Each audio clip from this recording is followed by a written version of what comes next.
Hey team, Coach Malik here.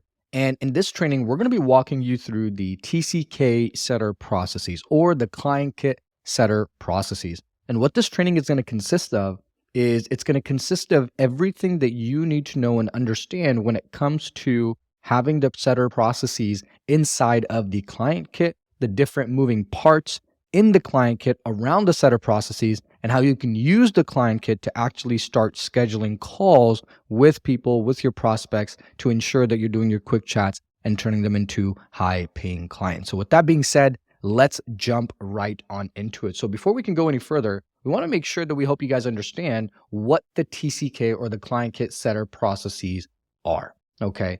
And so the client kit setter processes are all these systems and the processes and the breakdown of how to use TCK successfully to schedule calls with your prospects. All right. So you're spending a whole bunch of money with marketing. You want to make sure that you have a tool where you can utilize and make sure that all of the leads that are coming in that are actually being utilized the right way. Now, the way that I like to think about the client kit, especially when it comes to the setter processes, it's kind of like Grand Central Station in New York, right? So you have your Grand Central Station, and all of the trains are actually going out from Grand Central Station, right? Because Grand Central Station is a hub for where all the trains come in, they get rerouted, or they get corrected to the correct destination, okay? Now, TCK is the centralized hub for where all the leads and the prospects come in, and you're able to use different tools within TCK to redirect the prospect into the right direction. So what does that actually mean? So you're actually getting leads coming in from your ads or from your content marketing that it'll go over to your landing page. And as soon as they opt into your landing page, well, guess what happens? They're actually inputted inside of the client kit because the landing page is actually built inside of the client kit, including the form that is built inside of the client kit. Then we're going to be using a lot of these tools, a multitude of these tools, to then be able to reach out, make sure we can figure out exactly where the prospect is at. And we're going to walk you through each and every single one of these so you can have a better understanding of how each of these work. Now, in this specific training, we're going to be going over what tags are. We're going to be going over email, calls, SMS. We're going to be going over smart lists, and data reporting is something that you're going to learn when it comes to the Facebook advertisement module. Now, moving along here, the first thing that we want to go over are tags, okay? So what are tags? So tags are unique identifiers, okay? What does that mean? They're unique identifiers that can be added to the CRM or by a CRM. So our CRM is TCK, okay? It's called a CRM, which is a customer relationship management software. And a tag is given to contacts to help categorize them.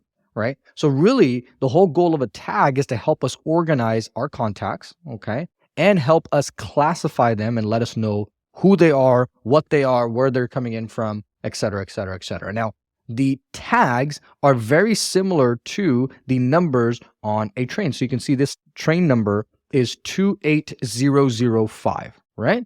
And this is the tag for this specific Amtrak train because there's a whole bunch of trains inside of the Amtrak system, but this train specifically is 28005. And that's what tags actually do. It makes it easier for us to identify the client, the lead, where they're at, where they're going, and we're going to break this down in its own section as well. All right. So moving along here, the next tool that we're going to use inside of the TCK is called smart lists. Okay.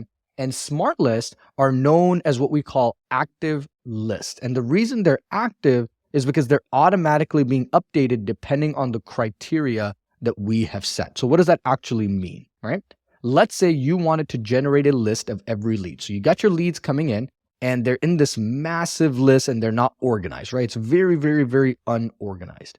And you want to be able to identify from this list of 100 leads, let's say, you want to be able to see, okay, what leads actually came in the day before. Well, what a smart list is going to do, it's going to take a list of all of these 100 leads, and it's actually going to break them down into the 10 leads that came in yesterday. And it's kind of like a filter of all of the leads that are coming in, right? Or if you wanted to see how many leads have actually replied out of this 100, well, you can create another smart list right, that actually has another 10 leads that have actually replied to you. Because the alternative would be is that you are going through every single one of these lists and figuring out which lead actually replied, which lead is the one that came in yesterday. And that's not a very good use of your time. Quite frankly, that's a waste of time.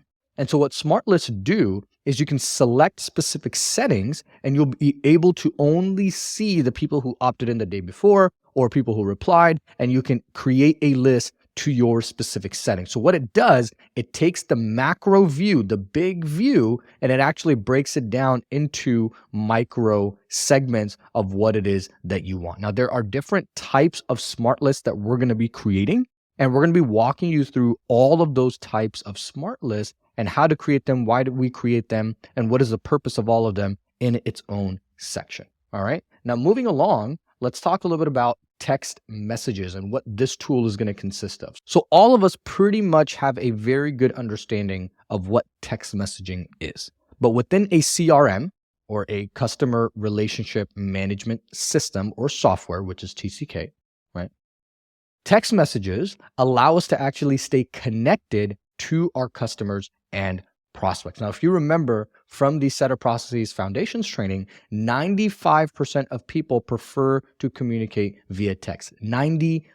It's actually 97% if we actually go based off of Google, right? And we know that the response rate is much higher. And on top of that, text messages allow us to achieve speed to lead faster than anything else, because immediately we're going to have messages going out as soon as somebody opts in. So in our case, we're going to be using different types of text messages to reach our prospects. Now, some messages are going to be automated, some are going to be broadcast, some are going to be individual text messages, and we're going to help you break down each and every single type, when they come into play, and how to actually set them up so you are set up for success. So we're going to make sure that you're utilizing as many of your leads as possible to squeeze the most output out of your marketing efforts. All right. So moving along here, the next tool that we're going to talk about inside of our TCK tool belt is going to be email, right? Now, all of us know what email is, and hopefully we're using it on a daily basis as well.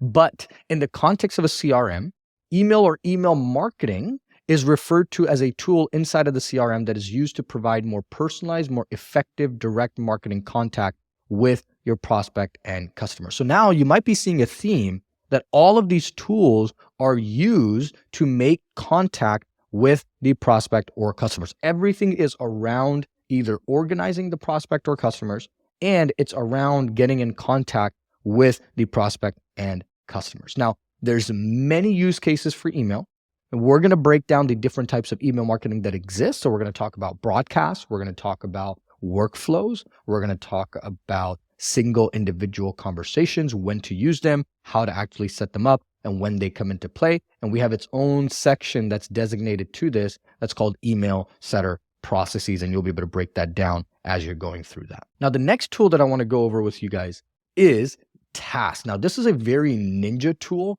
No one really knows that it exists, but it's one of the tools that actually is going to be a complete game changer for you.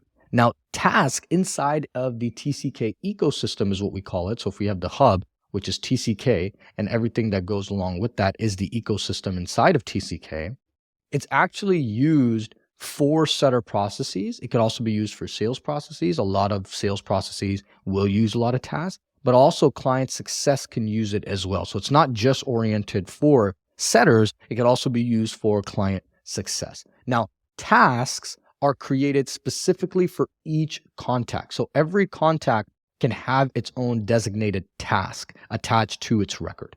And the easiest way to describe a task is that they're kind of like reminders, okay? So let's say you have a conversation with somebody, you can create a task to actually follow up with them, which is really, really, really cool. And you can assign that to that specific contact. So for instance, let's use this as an example.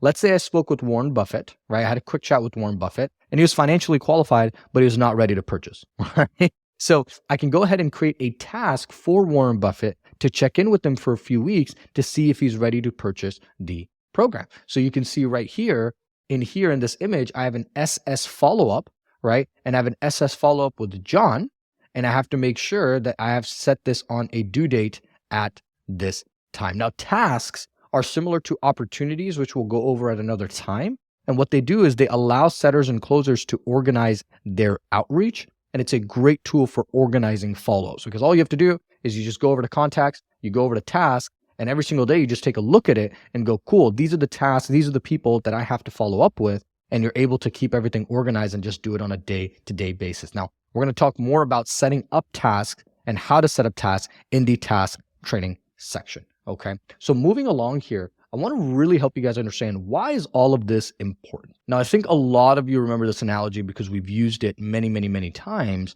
is having the right tools in your tool belt to get the job done. Because if you need a screwdriver, you're not going to use a hammer, right? It's going to be counterintuitive. Now, a carpenter has multiple tools for different types of work that he's needing to get done.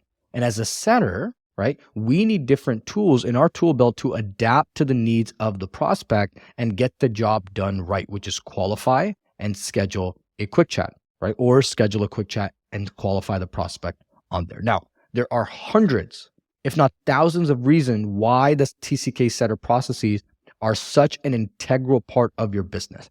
Now, we're going to break down the top 3, in our opinion, why it's so important and why you should take this very, very, very seriously and make sure that you have this set up correctly. All right. So the number one reason why this is very, very, very crucial is because of lead utilization. Now, we've talked about this before, and all of you guys know that all of these systems allow us to increase our lead utilization. Because if we're only using the community setter processes, all right, let's say we're only using the community setter processes, then we'd be losing out on 50% of the leads that we would be getting from our marketing efforts, right? Remember this chart that we had where if you only were able to utilize the people that were joining inside of the community, well, we'd be losing 55 leads and we'd actually only end up getting 4 clients out of it. Versus if we're able to have setter processes in place, we're able to actually double our output just because we can field those 55 leads. And that's actually done by the setter processes. And one of the setter processes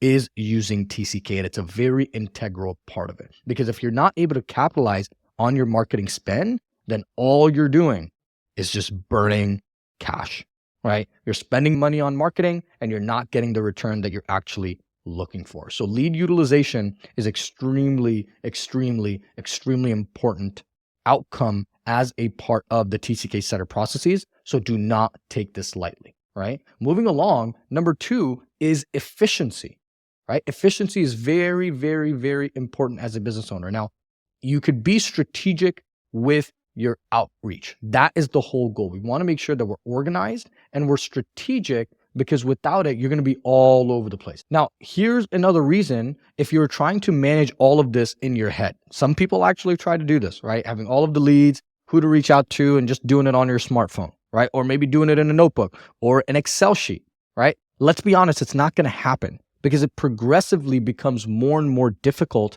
as you get more leads. Because now not only are you having to do data entry, but you're also having to do data management. It's much easier to just manage and create systems that automatically do that for you. Because before TCK, we were spending thousands per month on 12 to 15 softwares to do what TCK does all in one, and it's all integrated. And that's what makes it efficient, because it's all in one area. Because before, we would have to switch between softwares, log in, log out, then we could merge data from one area to another. So it's very, very, very crucial to have everything all in one place. And as you guys know, right, what does TCK replace? TCK replaces your email marketing, your SMS marketing, your landing page software, your split testing, your sales funnel, your membership site, your website builder, everything that you need, call tracking, right, data tracking, your CRM and pipeline management, right, analytics, getting rid of website hosting, right, email autoresponder, broadcasting. Everything that you need is set up inside of TCK. And so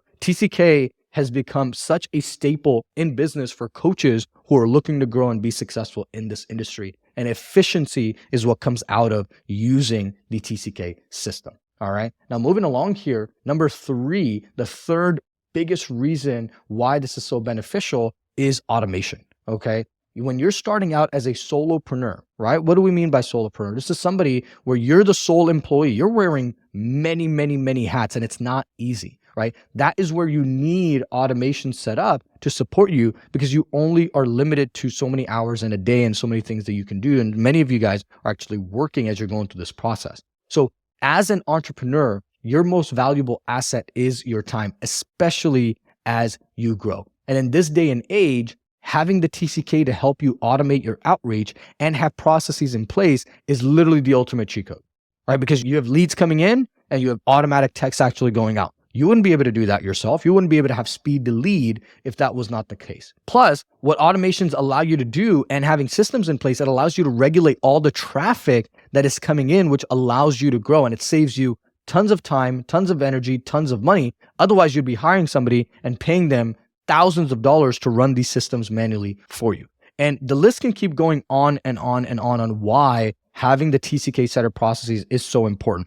But here's the top 3 reasons. If getting more clients without burning cash, if managing hundreds of leads in minutes, and having automation set up to save you hundreds of hours and tons of money is not enough, I don't know what is. So if you're not convinced that the TCK Setter Processes is not crucial, maybe we can have a separate conversation and talk a little bit about that. But this is going to be extremely crucial inside of your business as you start to grow. And plus, as an RWA student, you get a subsidized account to make sure that you're actually taken care of. So you get $30,000 worth of value that you're getting for literally a penny because of the fact that you're part of the RWA community, because of the fact that you are an RWA student. And that's our over delivery promise, because we want to make sure that this actually seems like the amount of value that you'd actually get, but the amount of value that you actually got is all here, because we want to make sure that we under promise and over deliver and make sure that you're well taken care of in this journey, because this journey is hard. This journey is lonely. This journey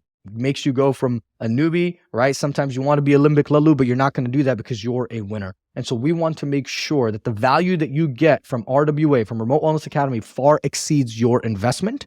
And you will walk away with, wow, that was actually incredible. And that's where we go into, hey, holy over delivery, Batman, RWA is amazing. And that's what we want all of you guys to say and continuously wow you. And TCK is one of the tools that allows us to wow you in that partnership, where we can actually get you a subsidized account and make sure that you're not burning leads, you're actually being efficient, and it's actually helping you save a ton of time and energy. So with that being said, ladies and gentlemen, that was the TCK Setter Processes explained. If you have any questions about this section or anything that we discussed, make sure you go ahead and ask inside of the student community, and we'll catch you guys in the next training section.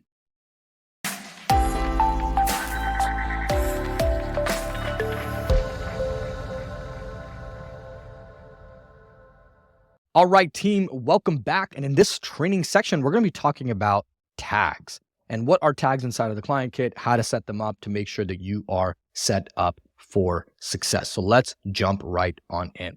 So tags, ladies and gentlemen, are unique classifications that are added by the CRM, which is the client relationship management software, right? So unique classifications that can be added by a CRM to given contacts. Okay, this is added to contacts to help categorize, identify, or group people, right? So it's easier for us to identify what type of contacts they are, where they're coming from, et cetera, et cetera, et cetera. Tags have many use cases, and we'll explain what the use case for us is inside of this training, inside of TCK. Now, what tags allow us to do is really just organize contacts and help classify them, right? Remember the numbers on the train? That is what tags allow us to do. So specifically, we're going to be talking about tags that apply to the setter processes only. Now, I just want to let you know, there are tags that apply to client fulfillment, right? When you actually sign up a client, there's different tags for that and different elements of the business as well, right? If you have other factors or other offerings that you're doing. But we're going to be talking about specifically tags that apply to the setter processes and sales processes, okay?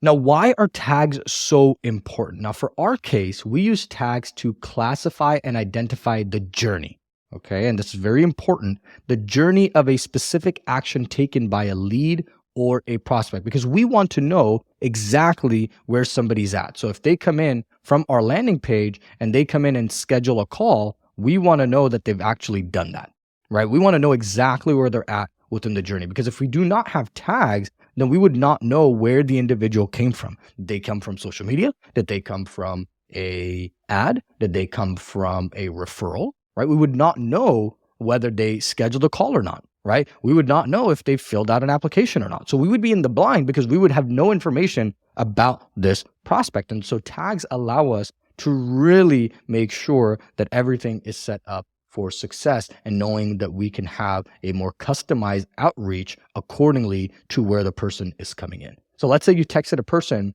to schedule a call, but they've already scheduled a call using the link ahead of time, right? Now you're in the boo-boo because now you've lost rapport with this person because you can't keep a track of where the person actually is.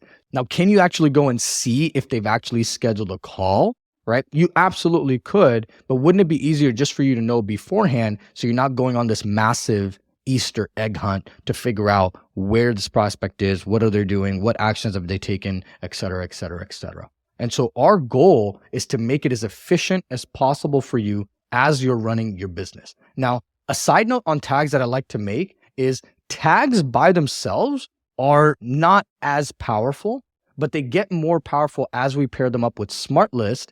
And we'll explain what that process actually looks like in the next section as well. So here's an example of tags and tags in use, right? So you can see here, Warren Buffett, we've got no tags. We don't know what's going on with Warren Buffett. We don't know where he came from. We don't know what actions he's taken. We don't know where he's at within the journey. We don't even know if he's a lead or a referral. It's just unknown. Versus you see here, Elon Musk has a tag called PMP opt-in. So we know that Elon Musk has actually opted into the PMP ad, and that's it. So we know he's actually come in from the ad. Now, if you look at Jeff Bezos, on the other hand, you can see that Jeff Bezos has opted into the ad. He actually scheduled a quick chat. He actually scheduled a strategy session, and then he's actually a current client. So you can actually see where the journey has been for Jeff Bezos. And so if I'm actually sending out a text broadcast, or I'm actually sending out something promotional, I'm not going to send it out to him because he is already a client. So I can actually filter that tag out. And that is what SmartList actually allow us to do when we pair them up with tags. And we'll kind of walk you through that process again. But this is why tags are so important, because here we have no knowledge of what is happening with the prospect versus here we know exactly what is going on and we can omit certain marketing aspects to ensure that they're not getting double messages, they're not getting annoyed,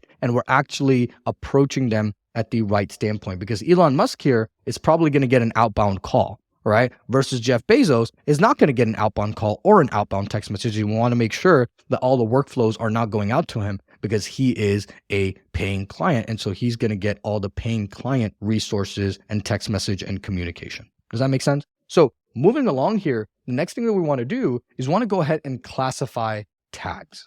Now that you understand what tags actually are and why they're so important, let's actually break down the different tags that we're going to be using to identify our leads inside of the TCK. So let's start with number one, which is going to be the replied tag. Now, what this tag allows you to do, it allows you to see anybody who's replied to any of your messages. So if you sent out a message and they actually reply to that message, you'll be able to actually see them with this tag specifically. So creating this tag is actually optional. Now, it's extremely beneficial when your inbox is out of control, but at the beginning, you guys are not going to be getting that many leads unless you try to scale ad spend very, very, very quickly.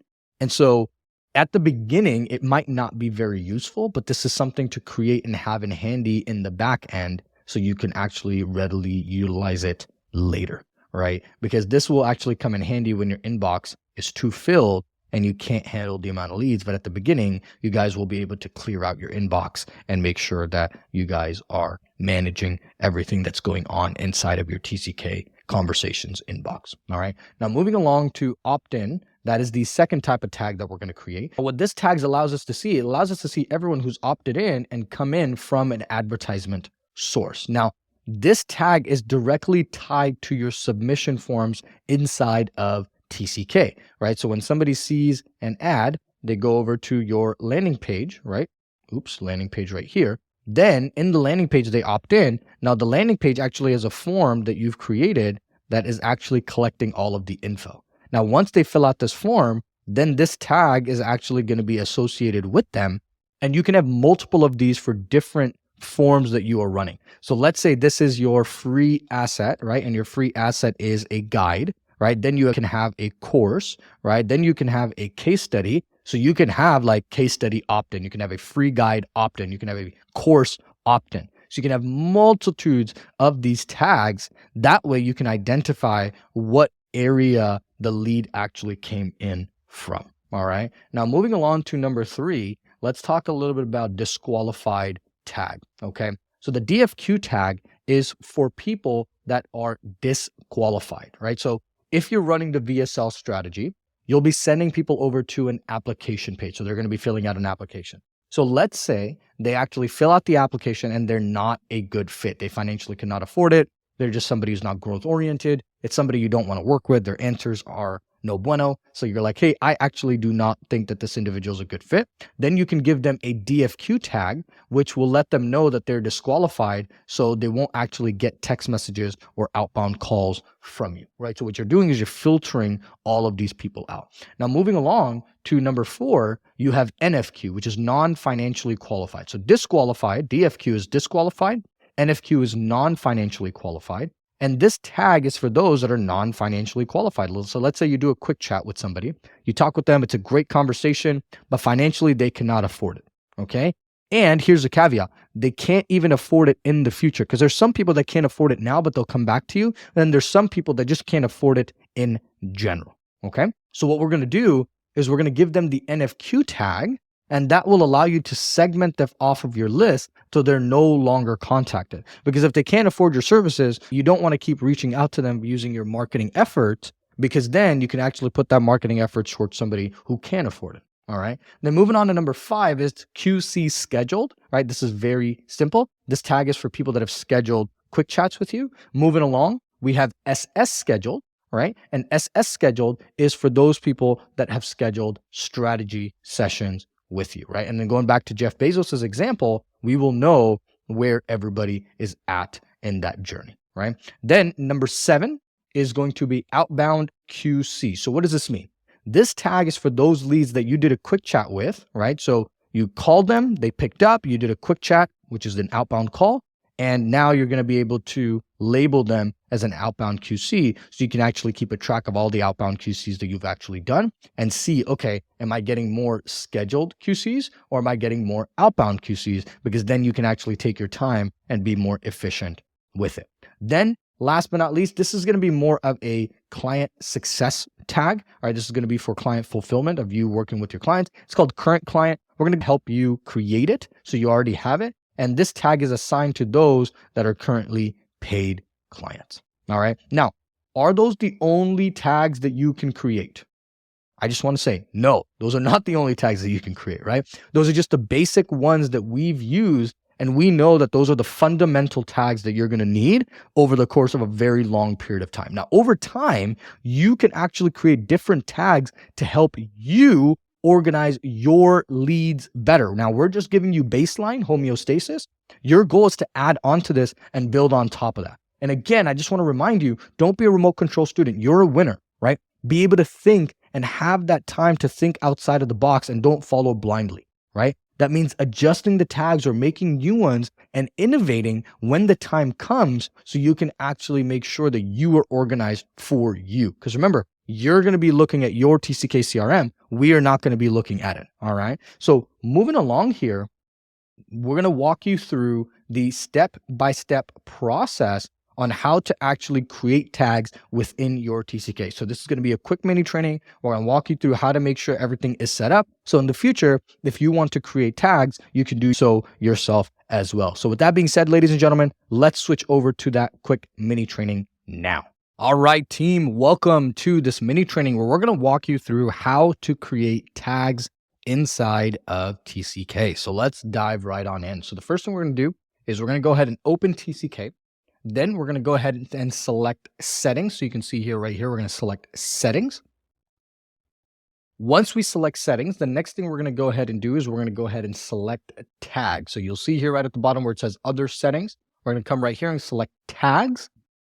And then we're going to go ahead and select a new tag up here. And we're going to start creating the tags that we need inside of the TCK account. Now, here's the following tags that we're going to go ahead and create. The first one we're going to create is underscore opt-in. Now, when you see underscore opt-in, the reason it's an underscore, before the underscore, we want to go ahead and put your company initials, okay? So for this scenario, I'm going to go ahead and use PMP. So I'm going to go PMP underscore opt-in. And I'm going to go ahead and select create. All right. Now I went ahead and created that opt-in. So you can see here, this tag already exists. So let me actually create a new one. So I will call this NutriFit NFW, NutriFit Wellness underscore opt-in. All right. So let's go ahead and create that. And it should go ahead and create this momentarily. Bam. There we go. That has been created. You can see NFW opt-in. Then after that, we're going to create a new tag, and we're going to find a new tag. We're just going to call it replied. Okay, let's make sure we spell that correctly. Replied. We're going to go ahead and select create. Notice how it says this already exists, so it will not allow us to select it. So we're just going to come over here and we're going to go NFW underscore replied. And we're going to go ahead and select create, and it's going to create that tag for us. Then we're going to go through and we're going to create the other one called NFQ. Now we already have an NFQ tag, so we're going to go ahead and create an NFW NFQ. If you do not have an NFQ tag, you can obviously just have a very basic NFQ tag. We have to do this because we already have a lot of these tags already created. Then you're going to come back here, you're going to select new tag, and we're right here where it says DFQ. So we're going to go NFW underscore DFQ. Now, just as a reminder, you don't have to create NFW, all right? I'm using NFW because that is my company initials. You can go ahead and use your company initials, whatever it may be. So you don't have to use NFW just because I'm using it in the training, but you can go ahead and use whatever initials of your organization that you want to go ahead and use. Then we're going to go ahead and click create. Then we're going to go new tag. And we're going to go all the way down this list and make sure that we show you guys how to create every single one of these tags. So if you want to pause this training and do it side by side, that would be very helpful. So let's go NFW underscore QC underscore scheduled. Okay, notice how I did that. So it's all underscore. The reason underscore is kind of like a space. Tags don't allow you to have space, so we do underscores because it allows us to have space and see things very easily. Then select create. All right. Then we've done that. So let's go ahead and now do NFW SS underscore scheduled. Okay. And we're going to select create. Sweet. Now let's go ahead and go NFW underscore outbound underscore QC. We're going to select create. Then right after that, we're just going to come right over here and then we're going to go current client. So you could just go NFW underscore client, or you could call it current client. It's up to you, whatever you want to call it, whatever makes it easier for you. Now, these are not law, guys. These are not gospel. Go ahead and just create the tags that best allow you to identify what it is that you're going to be setting these tags for. All right. And then we just hit create. Now you can see all of our tags have been created. Now, if you want to be able to see all of your tags, you can switch the settings right here. This only shows you 10 per page. If you want 50 per page, you'll be able to see it. So you can see here, I've got all the NFW tags already created. Now, the next thing we're going to go ahead and do is we're going to go ahead and edit these inside of the workflows, okay? So here's what that's going to look like. So the first thing we're going to go ahead and do is we're going to go ahead and hit go back, okay? There's a button right there. We're going to hit go back. Once you hit that, then we're going to select automations, okay? Automations right here. Then once we select automations, then we're going to go ahead and create a folder. If you do not have a folder, I highly recommend creating a folder because what it will do is it'll help you organize a lot of your different workflows because you probably have a ton of workflows right now. So what I recommend doing is I'm going to call this NFW front end. Oops, not grunt end. We're just going to call this front end. Here we go. Then we're going to select create. Now we've created this folder called NFW front end, and then we can always move anything that we want to inside of different workflows, right? So you can see here, if I wanted to move this one, 10-day auto drip copy, I can actually move this. I go move folder, and I can put this into the NFW front end folder, and I can move it in there, and then it's gone. All right. Now, the first one that we're going to do is we're going to do the 10-day opt-in, auto drip opt-in. That's the first one that we're going to edit. Now, the reason I'm showing you how to edit this one first is because editing and adding tags to workflows is exactly the same for any workflow, and you're just going to add it right in the middle. So first thing you're going to do is you're going to come right over here to 10-day auto drip. You can see here that this is already created. I'm going to go ahead and delete this. I'm just going to create delete. Okay. So what you're going to do is you're going to add this plus sign. Then you're going to come over here and then you're going to select tag. And then you're going to go add contact tag. And then you're going to select the tag. Now for the 10-day auto drip, the tag that we're going to create is opt-in. Okay. We're going to create NFW opt-in. Why is this an opt-in? Because when somebody is opting in and filling out a form, right, they're going to get this tag because they're going to start getting these messages. And the reason we're putting this opt-in is because they've opted into the form, which is the trigger. So let's go ahead and save that action. We're going to select save. And so for the 10-day auto drip, it's going to be opt-in. All right, because that person is opting in and they're getting the marketing messages. Now back to workflows. Now for the quick chat confirmed, you want to just go ahead and add the quick chat scheduled. So let's go ahead and show you how to do that. So let's go ahead and go back over to the main workflows. Then I'm going to show you, because we have the workflows inside of PMP. So you can see here, quick chat confirmed. Now I'm going to go ahead and delete this and I will show you how to add a tag. So what you're going to do is you're going to come right over here and you're going to select tag. You're going to add a contact tag and then you're going to select QC. And you'll see I have a few of them. So I'm going to just select PMP QC and then go ahead and save action.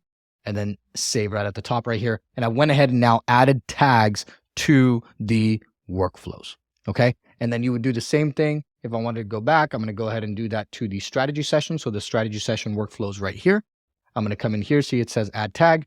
I'm going to come in here. I'm going to delete this tag, delete action. Then there's a plus button. I'm going to hit that plus button wherever you want to place it. Usually I place the tag right at the beginning. So I don't want it there. I'll actually put it right here.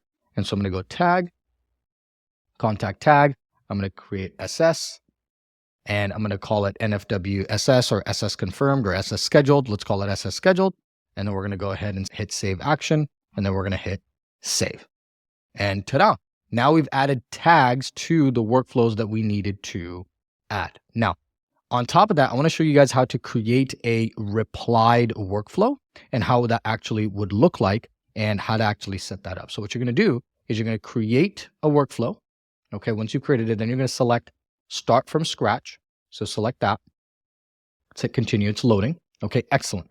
Now we're going to set up this trigger. So the first thing we're going to do is we're going to call this reply tag. Okay, and then you can give it a name. So if you give it 0, it'll actually show up as the first workflow. Then you can go ahead and hit save. All right, I like to hit save at every corner of doing this because I don't want to lose anything. So then we're going to come right here where it says add new workflow trigger. Right, then we're going to go customer replied, as you can see here. Then after that, we're just going to go customer replied and we're going to put replied tag. And then after that, we're going to go reply channel. So here we're going to go has tag. Nope, we want to make sure that we set up channel here. Reply channel right here. Then once we select reply channel, we're going to go SMS. All right. Once we do SMS, then we're going to hit save. All right. We're going to hit save right here. So now we've done the trigger. The trigger is whenever anybody responds to an SMS, it's going to put the reply tag onto them. Then we're going to hit this plus button right here. Then we're going to select tag. Then we are going to add contact tag and we're going to select replied, NFW replied or replied, whichever one. And then we're going to hit save action and we're going to hit save. All right. Now that is done. Then what we're going to do is usually what I like to do is when somebody replies to anything, I like to actually just have them remove from a workflow. So remove from workflow. Okay. Then you could go remove from another workflow. And the workflow that I want to remove people from is the 10-day auto drip sequence. And then I'm going to hit save because if somebody replies, I don't want them continuously being in the workflow. So I just use this as a backup, even though the workflow should already have stop on response on there. All right. Then let's go ahead and hit save. Okay, sweet. We've actually already done that. So that is awesome. And that is your reply tag. Now, one thing that we do want to go ahead and do is we go to settings and we want to select allow multiple. Okay. We want to select allow multiple. Why do we want to do that? Is because this is just going to run over and over and over again. And so when we clear out the reply tag, right, people are going to show up with the reply tag and we'll be able to find them very easily if we create a smart list of that. Now we're going to hit save. And we are good to go. So now you should have your tags all set up in the appropriate areas. Now, let's say if you wanted to add a tag manually, okay? So here, as you can see, I was talking to Mr. Warren Buffett, and Warren Buffett does not have a tag. And so let's say Warren Buffett actually replied. So the way that I'm going to do it is I'm going to go over to Warren Buffett's contact record.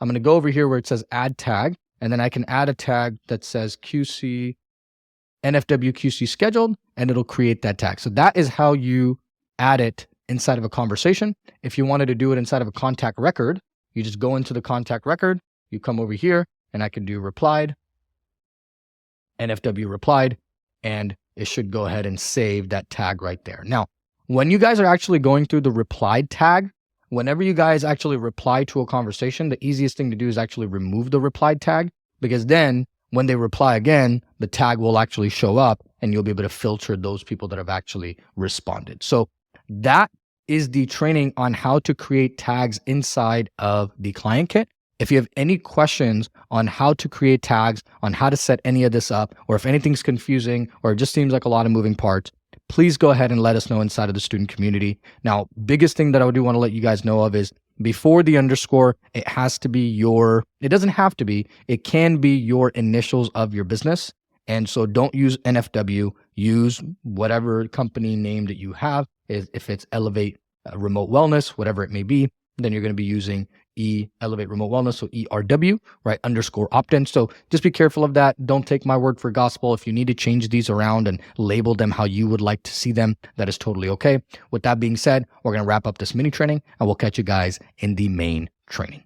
All right, team, welcome back from that quick mini training. So now you should have a complete knowledge and understanding of how to create tags, how to set them up to make sure that everything is rocking and rolling on your end, especially when it comes to tags, and make sure that you can identify them properly. So with that being said, we're going to wrap up the Client Kit tags training here. If you have any questions about this section or anything that we discussed, make sure to go ahead and let us know inside of the student community. And if you've created tags or if you've come up with tags that you feel are very, very, very useful, right? If you found tags that are like, hey, during this process or during this community strategy, I found this tag to be very useful, and this is where I added it, and this is where I recommend a lot of the other students add it, go ahead and drop that inside of the community, because we want to make sure that we're innovating on these processes, because we want to let you know what we are sharing is not gospel, right? What we want to do is give you a base fundamental understanding of the principles, so that way you can take them and build upon them and make systems better. Because first you have to replicate, then you innovate, right? And we want you guys to innovate as you guys are going through this process to figure out what works for you, because what might work for us might not work for you, but it's basic enough where you can build on top of it and communicate that with other students so people can actually learn as well. Because a community is all of us learning together rather than us being gurus on the mountain, because that's not what we want to be. We want to provide, we want to give, and we want to actually see and hear from you guys as well to ensure that you guys are learning through this process and making the changes that are necessary. So if you have any questions, share it within the community. If you have feedback, go ahead and share it within the community, and we'll catch you guys in the next training section.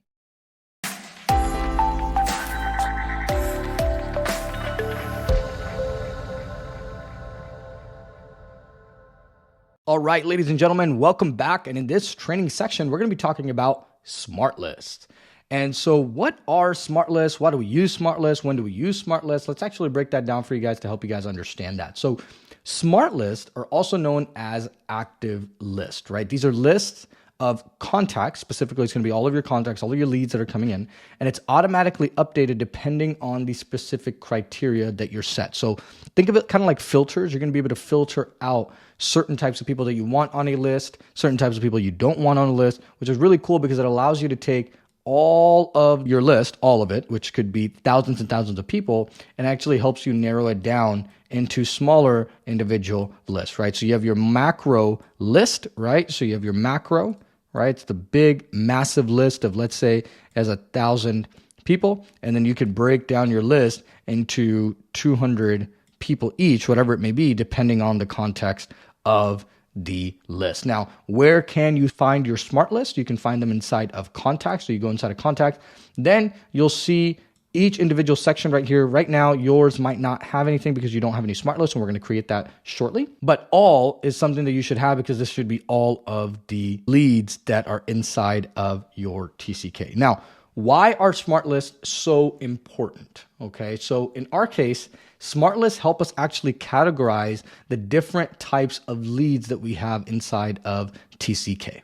Right? So let's say we don't create a smart list. What you're gonna have to do is you're gonna have to sift through the leads. It's like finding a needle in a haystack sometimes, because you got this massive list of leads and now you have to actually look through it, which is not a very efficient use of your time. Because smart list alone will allow you to filter leads based off of contact information, which is address, the time that the lead was created, tags, which we're going to be using and we'll talk about in just a second, email, phone number, first name, last name. So it kind of keeps it very particular, right? Then there's contact activity. So whether they're in a workflow or not, the last activity that they actually did, whether they sent a message or not, and the last appointment that they had. And some additional ways that you can actually create filters is opportunity information, memberships, attribution, which is going to be data around numbers and kind of where they're coming from when you start running ads. And you can actually create custom fields for forms. Now, for our case, we're going to pair up with tags.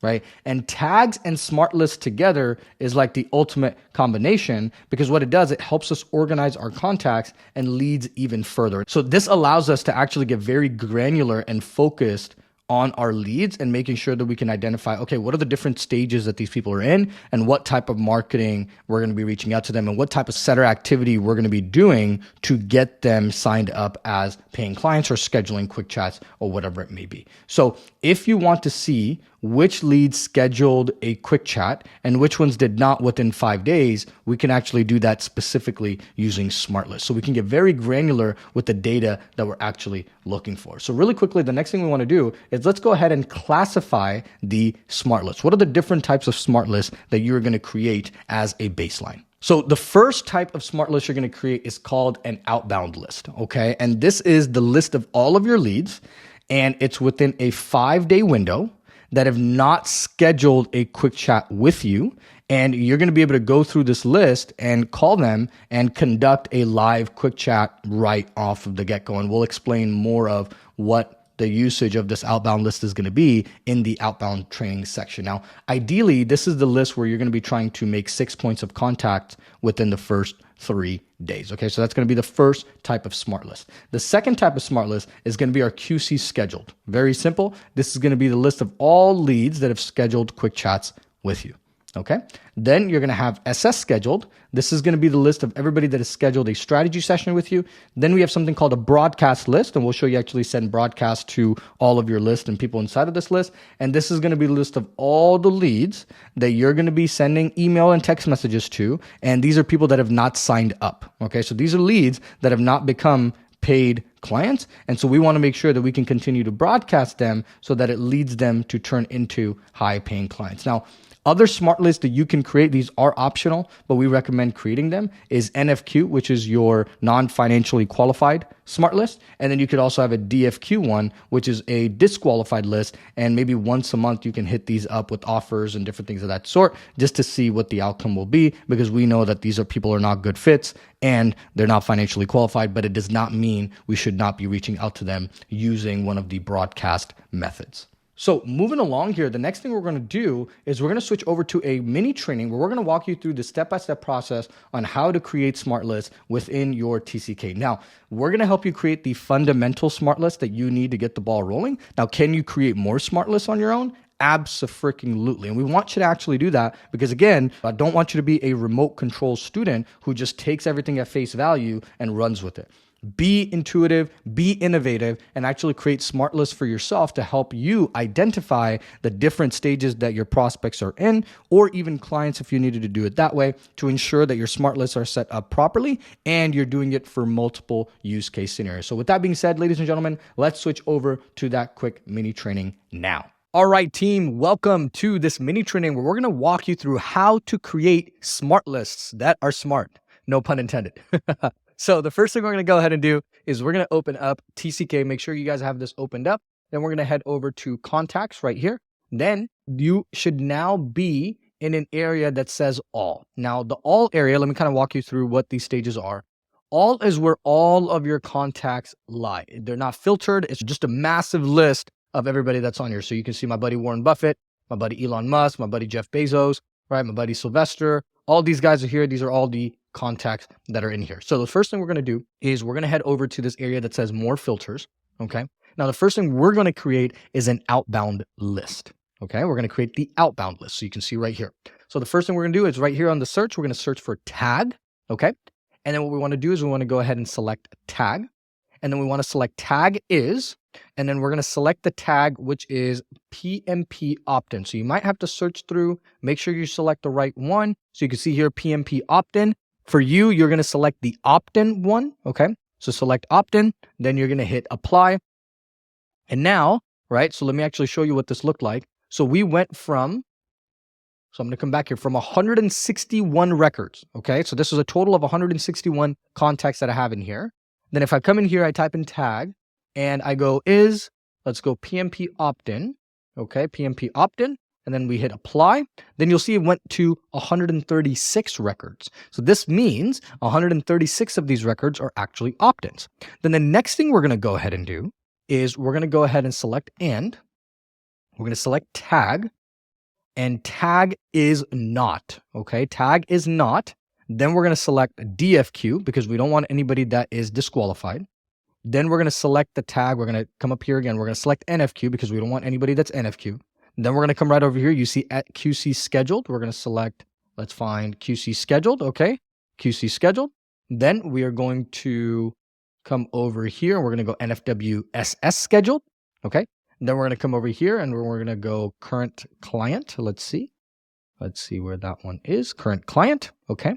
Then let's see if we didn't miss anything. Outbound QC. We want to make sure that that is out of here as well because we don't want to outbound them because this is going to be an outbound list.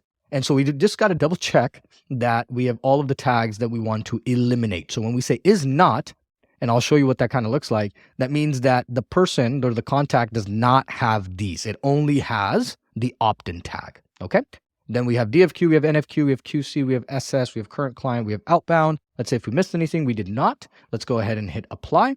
And you can see here, it's 129 records. So what this tells us is that the tag has to be PMP opt-in and does not have to be these. Okay, so it's checking for everybody that has this and eliminating everybody that has these. All right. Then what we're going to go ahead and do is we're going to select Save Smart List. Okay. Then we're going to call this, and for our reasoning, I'm going to call this Outbound Test, but you're just going to call this Outbound List. Okay. Because we already have one, I'm going to call this Outbound List. Okay. You don't need the test in here. The test, I'm doing it because we already have an outbound list. So you don't have to put test in there. If you want to, you totally can. It's just outbound list. All right. We're going to go ahead and hit save. And then as you can see, it'll take a little bit. And now you have this outbound list saved with these settings. So what I can do is now I can go from all and I can go to outbound list and this list is ready to go. And all I got to do is I just got to start outbounding these people. So that's the first smart list we're going to create. Now let's go ahead and create another smart list and we're going to create the QC scheduled smart list. Okay. So we're going to do the same thing. We're going to go over to all. Then we're going to go over to more filters. We're going to search for tag. Okay. And the same thing, tag is, but this time we want tag is, and I'm going to use the PMP example so you guys can see. Tag is PMP QC scheduled, and then we're going to hit apply, right? So you can see here, it's 23 records. All right. And then what we're going to go ahead and do is we're going to hit and, we're going to hit tag. All right. And then we're going to go is not, okay, is not. And here, ideally, you can actually put the NFQ and DFQ and outbound QC and all that stuff. It didn't really matter. I like to just keep it at SS, NFWSS schedule, because I just don't want these strategy sessions to be in here. But for the sake of this training, I'm actually going to show you how to do all of it. So there's NFQ, then there's the SS scheduled, there's the DFQ, there's the NFQ. Then we're going to go ahead and put current clients in here as well. And then we're going to do outbound QC as well. And then we're going to hit apply. And obviously you can see that there's nobody on that list that has any of these. And it's going to create that list for me. So it has 16 records. Then what we're going to go ahead and do is we're going to go save smart list. And we're going to call this QC scheduled. Now you have a very easy list of everybody that has scheduled a QC with you. All right. Now we're going to do the same thing. We're going to go back to all. And we are going to then go to filters. And we're going to do the same thing for SS scheduled. All right. Come over here. you can come over to tag, right? You're going to select tag, tag is. You're going to go ahead and select SS scheduled, right? Boom. Then you're going to hit apply. Then we're going to hit and then we're going to select tag again. And the tag is not. And now we're going to go ahead and go through our shenanigans again. We're going to go tag is not DFQ, tag is not NFQ, tag is not NFW current client, tag is, let's see, tag is not QC scheduled because we don't want any QCs in there. Let's see, what else do we got to do? We got current clients in there. We got everything but, oh, we got to have outbound QC in here, right? And then we go ahead and hit apply. And as you can see, we had not done any strategy sessions with anybody here. So we're just going to hit save smart list. And we're going to call this SS scheduled, right? And then you can go ahead and hit save. Well, bam. So we got that ready to rock and roll. And then from there, the last one and the most important one is going to be the broadcast list. All right. This is going to be very, very, very huge because you're going to be utilizing this to tap into your email broadcast. You're going to be using this for your text broadcast. So this is going to be very beneficial and a very important list for you. So what you're going to do is you're going to go all, you're going to head over to more filters. Then you're going to go tag again. All right. And the tag that we want is opt-in. Okay, the tag that we want is NFW opt-in. We're going to hit apply. Then we're going to hit and. Then we're going to hit tag. Tag is not, okay, tag is not DFQ, NFQ, because we don't want the people that we've disqualified or people that are not good fits for us. NFW current client, right? And then we're going to hit apply. Now, what does this mean? This means that anybody that has the opt-in tag, right? Tag is NFW opt-in. Tag is not DFQ, NFQ, NFW, or current client. Okay. They are going to get these messages. Now you can go one step further. And if you wanted to include tag is, right? You can also add tag is QC scheduled, tag is SS scheduled, tag is outbound QC. You could do that, but everybody's going to have the opt-in tag because when they opt in, they're going to be opting in for an offer and they're going to be getting that tag. So the opt-in tag encompasses a lot of people. Then we're going to go ahead and hit save as smart list. And then we're going to go ahead and call this broadcast list. All right. Then we're going to hit save and bam, you are all set. Now you have your broadcast list as well. And so those are the smart lists that you can create. Now, are these the only smart lists that you can create? No, you can mess around with this and really get ingenuitive and innovative and create your own smart list as well, according to the things that you want to create. Now, let's actually walk you through how to manage your smart list. So when you go into contacts, there's a little area here that says manage smart lists. All right. Inside of this area is where you can actually go ahead and delete smart lists. You can go ahead and share smart lists. You can edit smart lists. You can copy smart lists, whatever it is that you wanted to do. And then when you see this world sign right here, that means everybody inside of your organization can actually see it. So when you are ready to hire a team, you'll want to come in here and you can go ahead and share all. And so you can usually either do it with share global list and you want to share with everybody that's within the organization. So that is how you can go ahead and manage your smart list. You can delete them. You can edit them if you wanted to move things around. So let's say I wanted to move the broadcast list first. I can actually do so right here. I can move it around using these 4 lines. So with that being said, ladies and gentlemen, that was the mini training on how to create your smart list. If you have any questions creating smart list or if you're having trouble with it, go ahead and let us know inside of the student community. And with that, we're going to return back to the main training. All right, team, welcome back from that mini training. So by now you should have all of your smart lists created. You should have everything set up properly and ready to go. You should have all of the different types of smart lists, which is your outbound list, your QC scheduled, your SS scheduled, and your broadcast list. And now you should have a very good understanding of how to create smart lists yourself so you can continue to do so at different stages of your journey as an entrepreneur so you can manage your leads better. So with that being said, ladies and gentlemen, we're going to wrap up the smart list training here. And if you have any questions about this section or anything that we discussed, make sure to let us know inside of the student community, and we'll catch you guys in the next training section.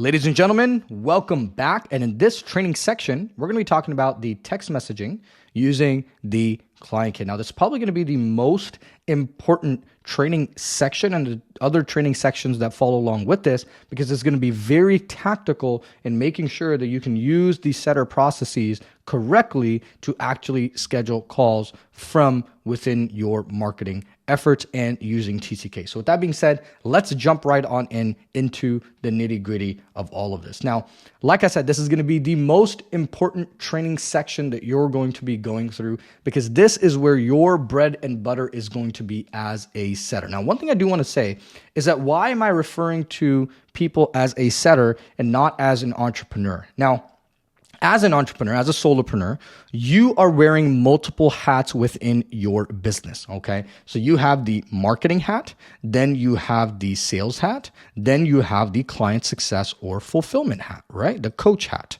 as you can say. Now, it's easier for us to refer to this as individual identities, right? So you are the solopreneur right here, you're the business owner, you're the entrepreneur, and now you can transition into any of these identities that you want to, right? Because sometimes what will happen is when you're not making success in business or marketing is struggling, you beat yourself up. But what you could do is when you put on your marketing hat, then you could just go, hey, it's the marketing department that is not doing so well, or it's a sales department that is not doing so well. Even if it's you, but what it does, it allows you to separate out the departments in your head, even though it's still you. But what it allows you to do is kind of play this game with yourself that, hey, you are the overarching CEO and you're managing all of these department heads. And even though the department head is you, it still allows you to feel as if you can step in and out of that shoes and not be as overwhelmed or beat yourself up when you're not doing something. So when I refer to us as setters, I'm referring to us as entrepreneurs being the setters, and you are actually stepping into the setter persona rather than you just being a setter or hiring a setter or whatnot. Now, can that apply to that as well? It absolutely can, but this is for the sake of you stepping into this role of a setter rather than you being the entrepreneur and beating yourself up. So that is what we mean when we talk about setters. Now, as a setter, we will be using text messages to communicate with prospects a lot. It's probably going to be the primary source. This and outbound calling is going to be the primary source. Now, if you're running the community strategy, you're going to be doing Messenger, obviously, of course. But text messages is where you're going to probably live majority of the time, okay? Because in the community strategy, text messages is more of a support from what you're doing with Messenger, versus in other strategies, text messaging and outbound calling is the main source of setting because there is no Messenger to reach out from, right? Now, when it comes to text messaging as a setter, there are a few segments of text messaging that we want to help you guys understand. Number one is going to be managing your conversation or your inbox. Okay, we'll talk a little bit about that. Then it's going to be the 10-day auto drip, or what we call the auto drip sequences. And then after that, it's going to be the text broadcast and kind of what that looks like. Okay. So the way this training section is going to be broken down is that this training is going to consist of managing conversations and inbox. And then the 10-day auto drip and sending out text message broadcasts are actually going to be separate trainings in and of themselves. And the reason we're doing it this way is because we want you to come back and reference these individually every time that you need to, rather than having to sift through an entire training section. So just to give you a heads up, so TCK message using TCK explained, plus the messaging conversation inbox, plus the managing conversations inside of your inbox is going to be one training. And then these are going to be individual training of themselves. So that way you can always come back and reference these whenever you need to. So with that being said, let's talk about managing conversations inside of your inbox. Okay. So now the conversation inbox is where all of the incoming messages are coming in. So when prospects are replying, it's actually showing up right here. So you can see there's these options right here, which says unread, recent, starred, and all. When you select all, you'll be able to see all the inbound or incoming and outgoing messages that are actually being sent. If you just go to unread, it kind of creates that filter for you of all the messages that have been unread, and then you can actually read through them and mark them as unread. Okay. Now there's a few elements inside of this. So how to get here is you go into conversations and then you'll be able to see actually all of this. Okay. So now the elements of the conversations tab in and of itself is number one, you have templates. Okay. And this is where you can create templates of messages that are using regularly, right? So if you're sending a night before message, which we'll talk to you guys about in something called the show up rate training and how to improve show up rates, that can be a template because you're sending that over and over and over again. Right. Now, if you're answering somebody's question that comes up, you can set that up as a template and edit it as you go. Okay. Now, the second thing is talking about trigger links. Okay. Trigger links are links that you can transform. So you can take your www.remotewellnessacademy.com and we can turn that into a trigger link where we can actually track who clicked it. We can place the link in workflows. We can have workflows start when somebody selects the link. So it's really cool how you can actually create that into a trigger link, and we can talk to you about that more later. Then you have manual action. Okay. And manual action is where a lot of the manual actions that are being set up in the workflow happen. Okay. So if you set up a workflow that says outbound call or manual call, then you're going to have to select manual action and it's actually going to show up in there. So if you want to automatically text a lead at a certain time, you just go into manual action and it'll show you who you need to be able to get in touch with. Now, primary use for us when it comes to manual action is going to be the outbound calls, right? So we're going to be using the manual action for outbound calling to know who to call and create that segmentation and set it up from there.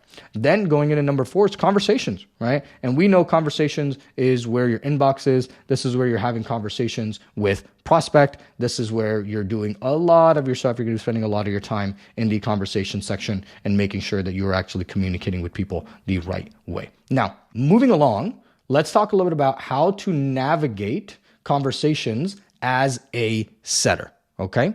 And as a setter, like I said, the two main areas that you're probably going to be using a lot of is going to be conversations and manual action. Because once you set up a template, you're pretty much done. Once you set up a trigger link, you don't really use it. So the two areas that you're going to be using probably on a regular basis are conversations and manual actions. You're going to live in your inbox, right? Because you're either going to be doing on-call activities or off-call activities, right? On-call activities is you doing quick chats, right? When you're not on a call, you should be messaging people who are responding to the 10-day auto drip. You should be following up with people that have done quick chats, and you should be doing actions that are the highest leverage activities that you need to do to schedule more quick chats. Because at the end of the day, the more conversations that you have, the more clients that you're going to get out of it. So if you can remember that when you're not on a quick chat, you're doing off-call activities, and one of the off-call activities is texting your leads and getting on a call with them right then and there, then that is going to be very, very, very beneficial for you as you're going through that process. Now, with that being said, ladies and gentlemen, we're going to go ahead and wrap up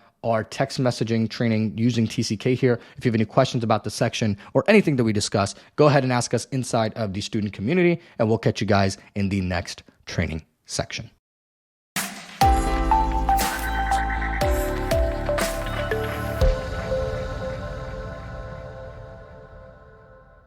All right, team, welcome back. And in this training section, we're going to be talking about the auto drip text messages inside of TCK. So without further ado, let's dive right on in. So the 10-day auto drip workflow is something that you set up in previous trainings to make sure that your funnel was set up and ready to go so you can run advertisement.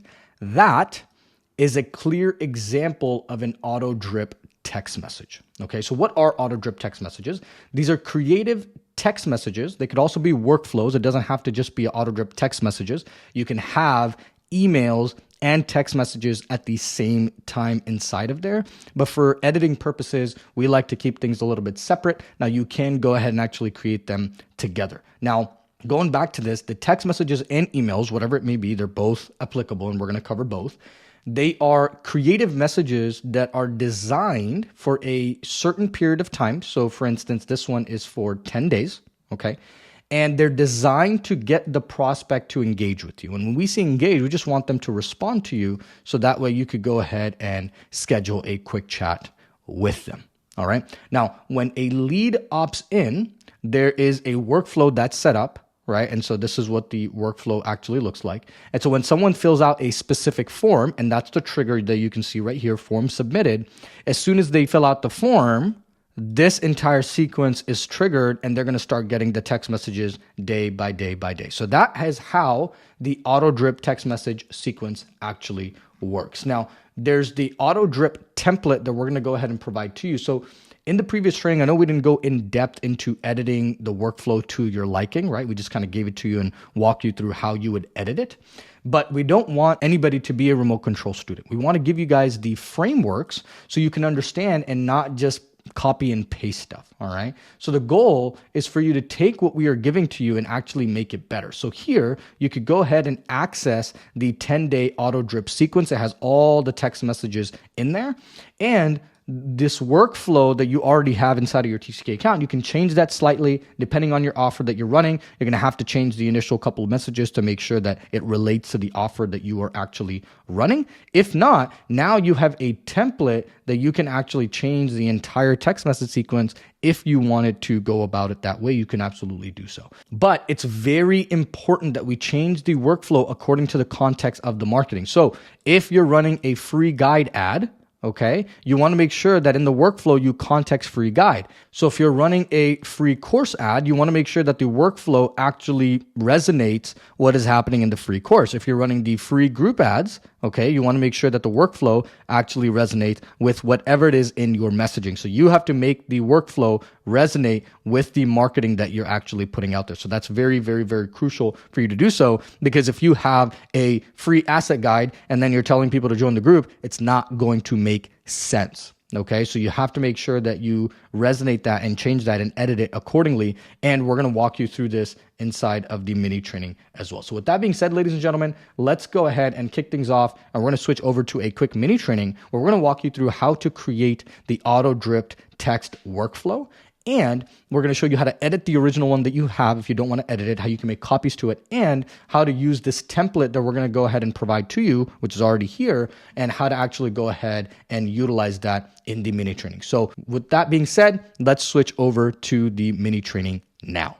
All right, ladies and gentlemen, welcome to this mini training where we're going to walk you through how to create auto drip text workflows. All right, so let's jump in and actually make this happen. So the first thing we're going to do is we're going to open up TCK. We're going to make sure we are in TCK and we are ready to rock and roll. The second that we're going to go ahead and do once we've opened up TCK is we're going to head over to automations. Then we're going to walk you through a few different things that you can do here. Okay, so the first thing I want to show you is that how you can edit the existing workflow. So if you come into here, which is the PMP front end, right, your PMP front end folder or your folder, you should have the 10-day SMS auto drip. So if you don't have it in your folder, that's absolutely okay. You should have it out here in the open in your workflow list, which is absolutely fine. But if you actually have it in the folder, awesome. You're going to go ahead and select that. You're going to select the 10-day SMS auto drip sequence, and it's going to open up this format for you. And what this is going to allow you to do is this will allow you to edit the existing workflow. All right. So you can see here, and you can use this to actually study the workflow that is actually happening. So you have the trigger up here, right? The trigger is coming from form is the 21-day opt-in form, right? Which you already have set. And we have a free test guide opt-in form that we have set. So we had 2 that we were running at that time. So you can see here, you can have multiple triggers to the same workflow if you're running the same offer or whatnot, what may be. Okay. Then we added the tag, which was the PMP opt-in.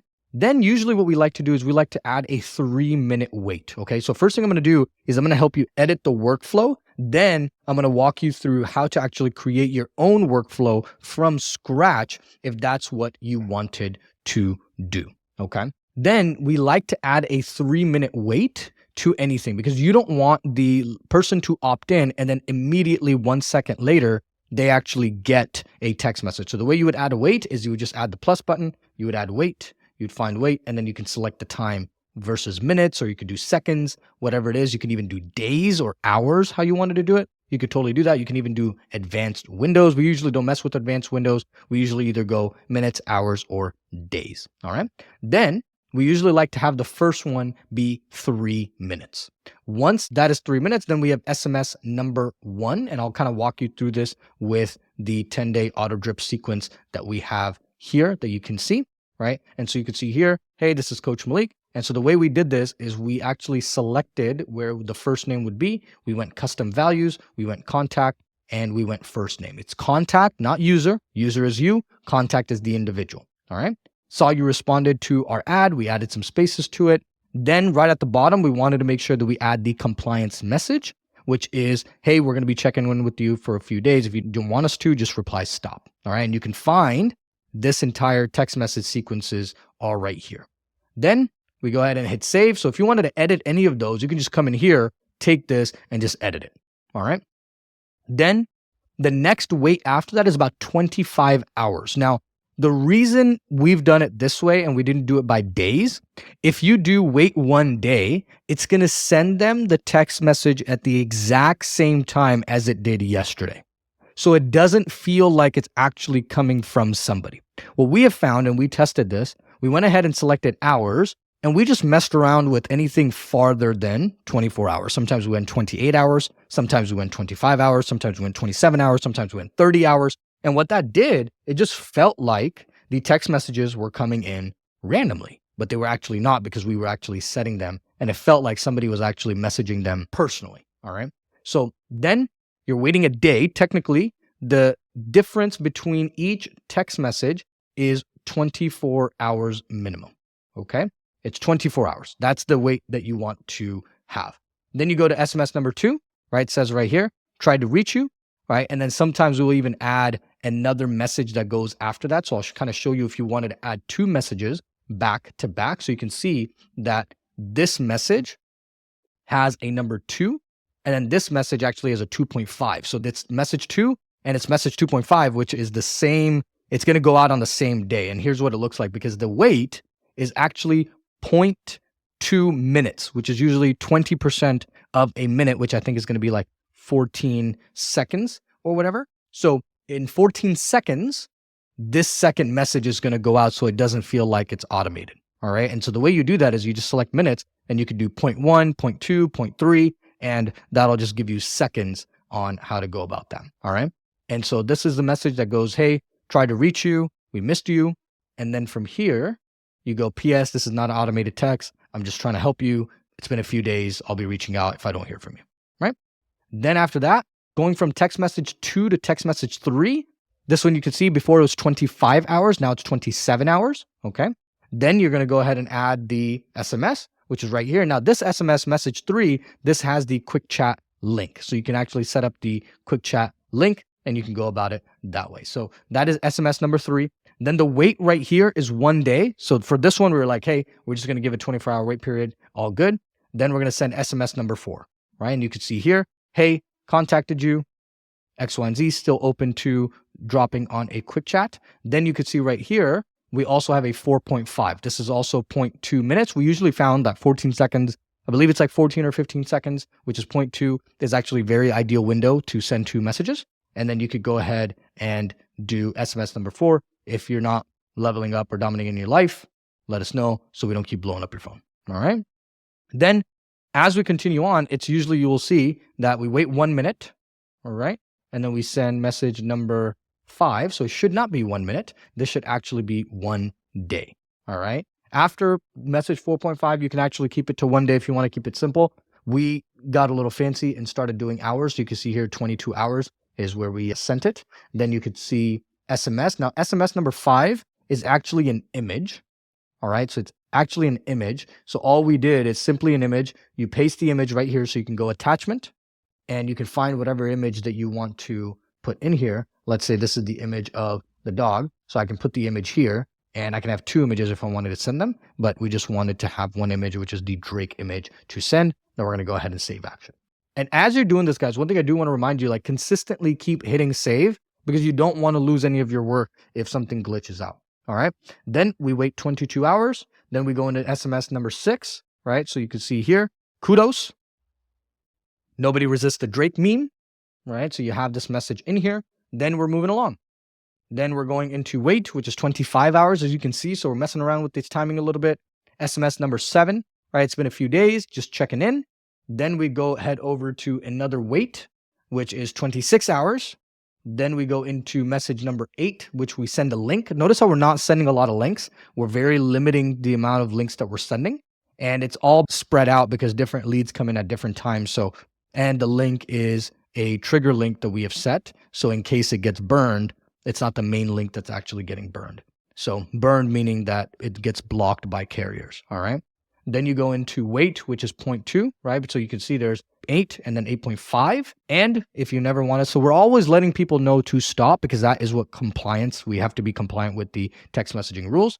So that is number 8. Now, when you're actually doing this in message number 8 right here, if you come here and you see a send, that means that these are 2 separate messages that need to be brought out. So if I can come here, see where it says send, right? Send means that these are 2 separate messages. So this is message number 2, and this is message 2.5. So I just want to relay that to you guys. When you guys see a send, that means that this is 2.5, all right? Going back to number 9, right? Let's go ahead and go back to 9. And 9 is just right here. Geez, I'm starting to wonder if you're offended. All right, we have that message. Then we wait again, 25 hours.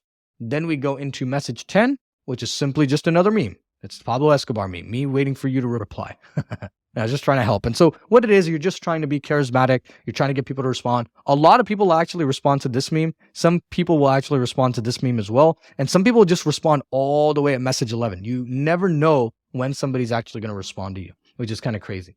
Then you go into SMS number 11, which is, hey, right here, I can't know for sure, right? I'm going to go out on a limb and say that you're not interested. And then after that, you could see here that this is another 0.2 and we have 11.5. And that is 11 days worth of text messages. I know it says 10. We made it 11. We thought that we'd actually have an extra day of follow-up. So that is how you would go through and edit the original workflow. Now, there's 2 ways that you can go approach this from another standpoint later down the line. And I'll show you what that actually looks like. But on the settings side of things, you want to make sure that you set this to a specific time.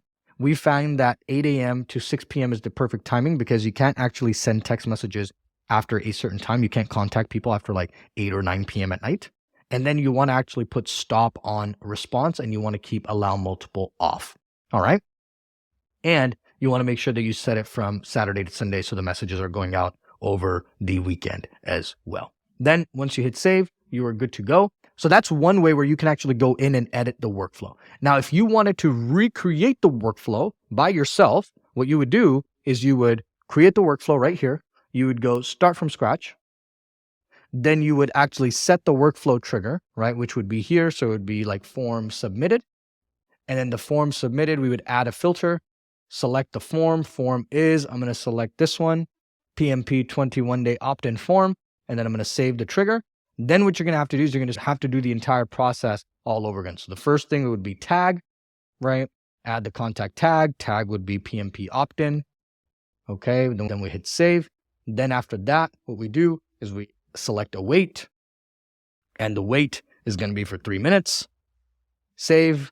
And then after that, we're going to go ahead and put message, right? Or actually, we have to select text, right? Let's see, SMS, send SMS.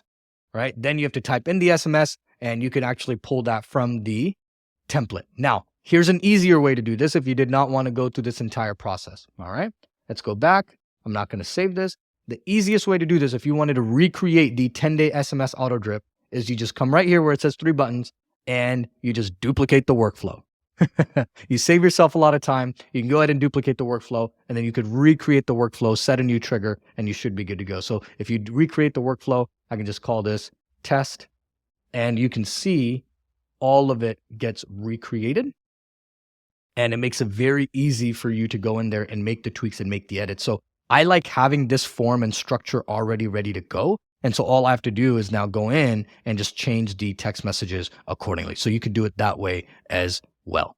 And so then last but not least, you want to make sure that you switch the workflow from draft to published, because when it's published, it's actually going to send. If it's not published, it's not going to send. Then you can also test out the workflow and you can make sure that you can set it up for a specific contact. So with that being said, ladies and gentlemen, that was the creating the auto dripped text workflow mini training. If you have any questions in regards to this mini training or anything that we went over, please let us know inside of the student community. Now, I know you guys are all winners, right? Now, newbies will tend to get overwhelmed with this. It might seem like a lot. It might seem like a lot of moving parts, but I do want to remind you that you are a winner. And a lot of this is just going to come from playing around with this. I wasn't born, Coach Yassine wasn't born, our team wasn't born knowing how to create workflows. This is something that we learned over time. And so we want to make sure that you can learn as well, because there's two types of tax that you have to pay. You have to pay the ignorance tax and you have to pay the time tax. We are allowing you and helping you to pay down the ignorance tax by giving you the knowledge that you need to be successful. Now, the time tax, that is something that you will have to pay yourself, because time under tension doing the thing will allow you to succeed. So with that being said, we're going to wrap up our mini training here, and I'll catch you guys in the main training section. All right, team, welcome back. So that was the mini training on how to create auto drip text workflows. So you should now know how to take the template, make the necessary edits,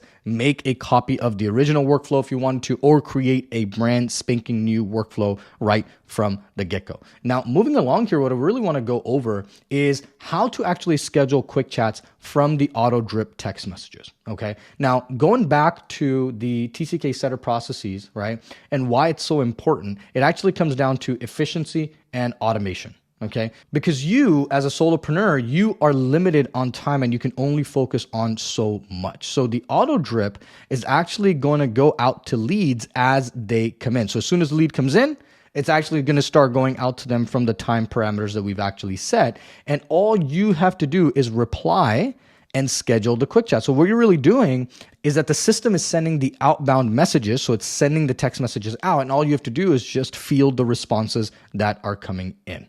Okay. So as you're sending out the workflow, there's going to be 3 basic responses that are going to happen. Number 1 is going to be some people will not respond. And we'll walk you through what to do in that case scenario as well. Number 2, some people will respond with stop.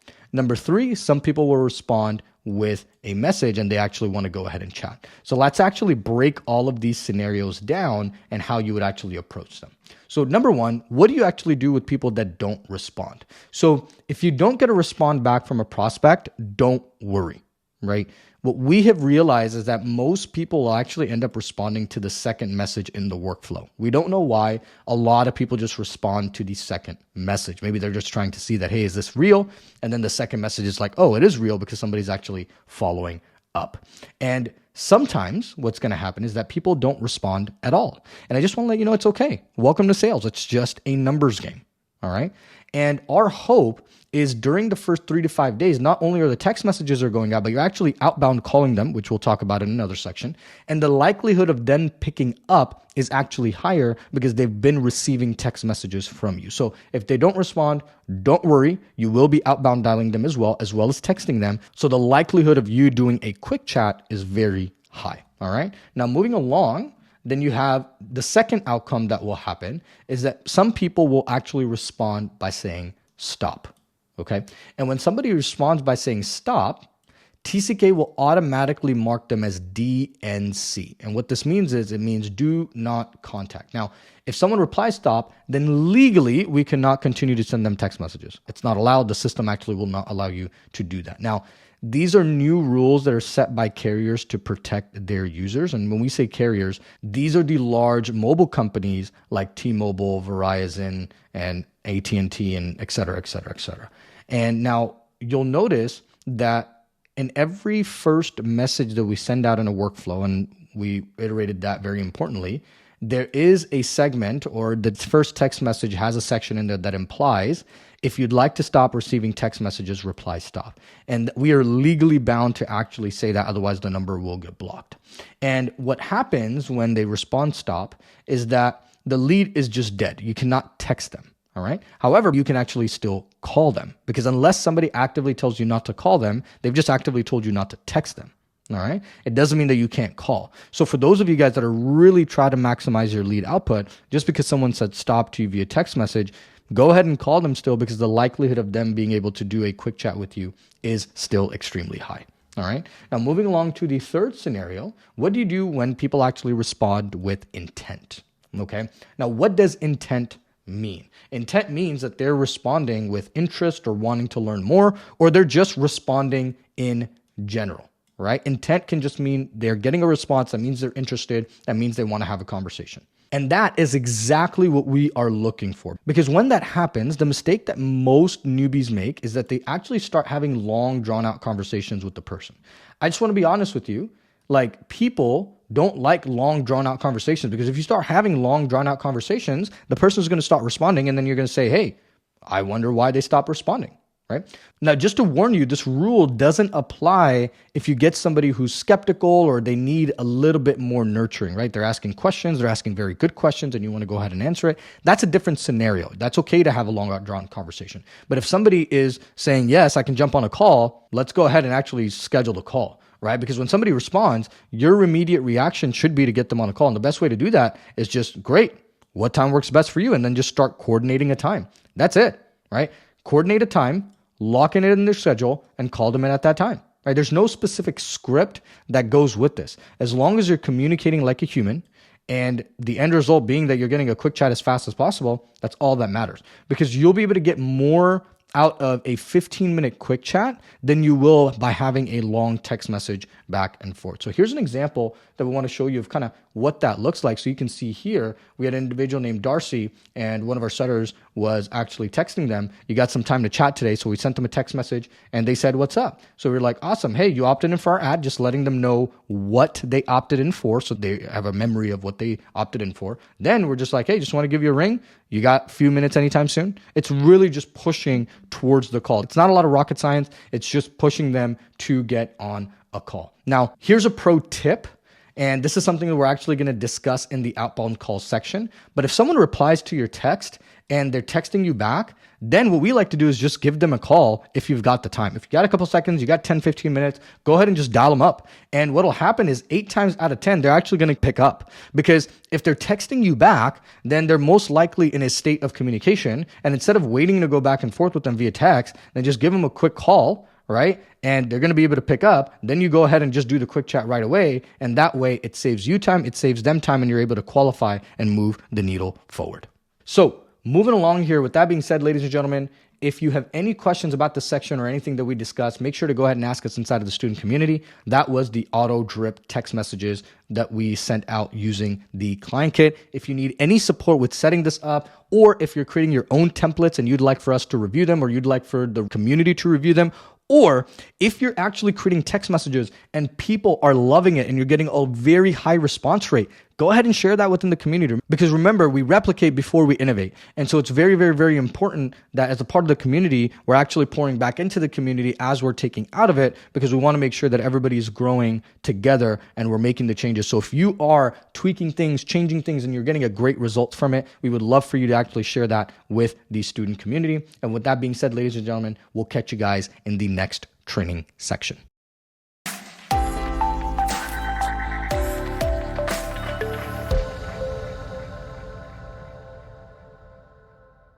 All right, team, welcome back. So now let's talk about SMS broadcast inside of the client kit and how we're actually going to send broadcast using the client kit. So this is going to be a juicy training. And so without further ado, let's just jump in, because we want to make sure that we can make the most out of this training section. So SMS broadcast, just so you guys know, is a great tool to use on a bi-weekly or monthly basis. And it's awesome that the client kit actually allows us to do that, where we can actually utilize a lot of our leads. And what we're doing is we're sending out a mass text to all the leads that have not turned into clients. Okay, these are leads that you've paid hard-earned dollars for, and you want to make sure that you can turn as many of them into clients. And what we're doing with the broadcast is giving them something to take action on, and I'll explain that in just a second. Now, what we have found is over the years, activating low leads is low-hanging fruit, because these people have shown interest. It's just that it was not the right time for them to make a purchasing decision or wanting to move forward. But by staying in touch with them and sending them valuable information every single month, or providing them with resources, what's going to end up happening is you're going to end up converting them into customers. It's just a matter of time. Like, those who are patient and those who are consistent are the ones that are able to utilize all of their leads. Now, the SMS broadcast are a great tool to have inside of your tool belt. Is it the end all be all? No, it's just one of the tools that you can utilize, because what you've done is you've actually paid money for these leads. Now, you can do two things. You can either throw them away, or you can actually capitalize on them. Now, It might take a little bit of time, but you'll see that slowly you'll start to see the efforts and the fruits of your labor. Because what this is going to allow you to do is this will allow you to be more profitable because you're willing to do a little bit more work. Because most newbies just give up. They're like, people aren't buying, so let me just actually give up on these people. Because seasoned entrepreneurs see opportunity where most don't actually see it. So you can see here as the example, we're stopping 3 feet from gold. This is the example of an image, right? Where you're right there, you're almost close, you're sending the broadcast, and then you actually just gave up. Versus the new person coming in, they're like, hey, I'm willing to actually do the work that is required, and I'm going to push through those 3 feet. So it's very, very, very common for people to actually give up and actually not reach out to their old leads. But we've found that it is the easiest and the cheapest way for you to start getting some clients, simply because you've actually went ahead and provided some value and reciprocated. Because the best time to send a broadcast is when you've actually created a piece of content. So if you've actually done a live inside of your community, or you're created a VSL or whatever it may be, or you're sharing a freebie, right? This is something that you've actually created that you want to share. Maybe you created a new guide, maybe you created a free asset, whatever it may be, or you're actually taking on some new clients. You have some spots available and you want to do a more direct broadcast, right? Or you're launching a new group coaching program. This is a great way to actually blast it to all of your leads. And so if you're running the community strategy, then what you could really do is you could take your direct or indirect hand raisers and use those as SMS broadcasts. So here's an example of what a broadcast would look like. This is something that we actually posted inside of the community as well. But we could just go, hey, Kyle, Coach Ben here from wherever, your company name, just recently did a free training. So this was more of a indirect hand raiser, right? Which is we did a free training on 3 habits one of our clients, Thomas, used to get into the best shape of his life. And the habits allowed him to make more money. Reply yes if you want us to send it over to you. And then you can see here, reply stop if you don't want us to reach out. And so this right here is kind of like a 2-step where you're actually getting people to respond first and then sending something over, because it's very, very, very important. Now, if you were sending this as an email, right, you can send, this is going to be different where you can just attach the link. But even with email, we like to actually get people to respond, because we want to only send it to those people that are actually serious, because then we can actually start a conversation with them. All right. And so with that being said, moving along here, let's talk a little bit about how to send text message broadcast. Okay. So there's 2 ways to send out SMS broadcasts. One way that you can do it is going to be through workflows. Okay. The second way that you're going to go ahead and do it is going to be through single text messages. So let's talk about the 2. Workflows, right? If you're looking to send an email with your SMS broadcast, then we recommend using a workflow. Now, workflows, there's a little bit more settings that you have to tinker with. It takes a little bit more time to set up. It's not that long versus a single text message. You can just have a text message written up and you could send that out right away. It's extremely easy to set up and extremely easy to send out. As long as you have your smart list, right? Because all of this is playing off of the back of your smart list. We can have your smart list ready to go, and it allows us to actually start sending out the messages very easily and in a matter of a few clicks. Now, one thing we want to warn you of, this is very, very, very important. Do not send links in the SMS broadcast.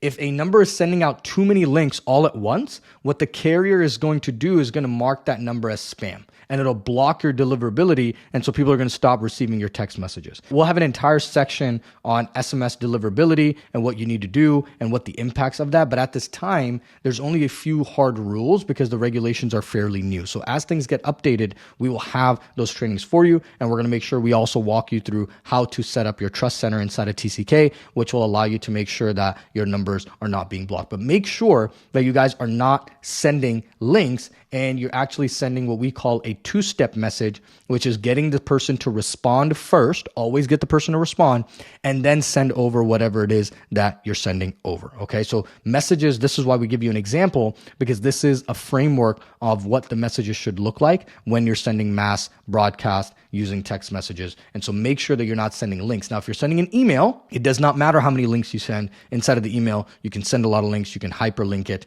and you should be good to go. Now, moving along here, let's walk you guys through a step-by-step process of how to actually send SMS broadcasts. So we're going to switch over to a quick mini training, and this is going to walk you through how to set everything up, make sure you guys understand the process, how to actually create the templates that you need to, and send all of these out, whether it's workflows or simple text messages. We're going to make sure that you guys have a clear understanding of how to do that. So with that being said, ladies and gentlemen, let's switch over to this quick mini training now. All right, team, welcome to this mini training. We're going to walk you through the step-by-step process on how to send SMS broadcasts. Now, there's two ways to actually do this. One way is to actually send a broadcast using a workflow, and we're going to walk you through that first. The second way to do it is actually sending it using a single text broadcast, and we'll show you what that actually looks like as well. Okay, so with that being said, let's jump right on in. So the first thing we're going to do is we're going to open up our handy dandy friend TCK. Then we're going to head over to workflow, right? And that's what we're actually going to create, which is a workflow. All right. So how we're going to go ahead and create a workflow, you're going to head over to automations. All right. Then you're going to go ahead and create a workflow. You're going to start from scratch. And usually on this workflow, we don't really have to add a trigger, right? We can keep it really simple because we're just manually adding people in. Then what we're going to go ahead and do is we're going to hit select add. And then we're going to select we can select a wait if we wanted to. If we wanted to actually go from a waiting perspective, we don't really set a wait. What we're going to do is we're just going to go select message. Oops, let's actually send a SMS. Here we go. Then we're going to actually paste the SMS in here. So for this example, we're going to come right up here and we're going to use this example right here. So what's actually helpful, everyone, is you want to make sure that you're actually creating the text message outside of TCK. So you never want to be creating anything inside of here. You actually want to use ClickUp or a Google Doc and type up the text message that you want to send. And then you want to go ahead and paste it into TCK. But for this example, I'm using the example that we've already used here. So I'm going to paste it into here.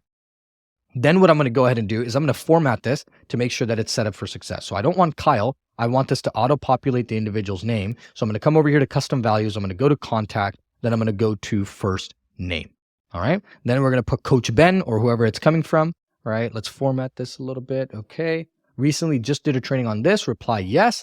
And we want to make sure we always have this reply stop if you don't want us to reach out. Then we're going to select save action. All right. Then hit save again. We like to hit save. And then we're going to go ahead and hit SMS. We're going to make sure it's formatted correctly. You can also test this. So you can put a phone number in here and send it to yourself and make sure that it is set up correctly. All right. Once that is done, then what we're going to go ahead and do is we're going to just select email. All right, send email.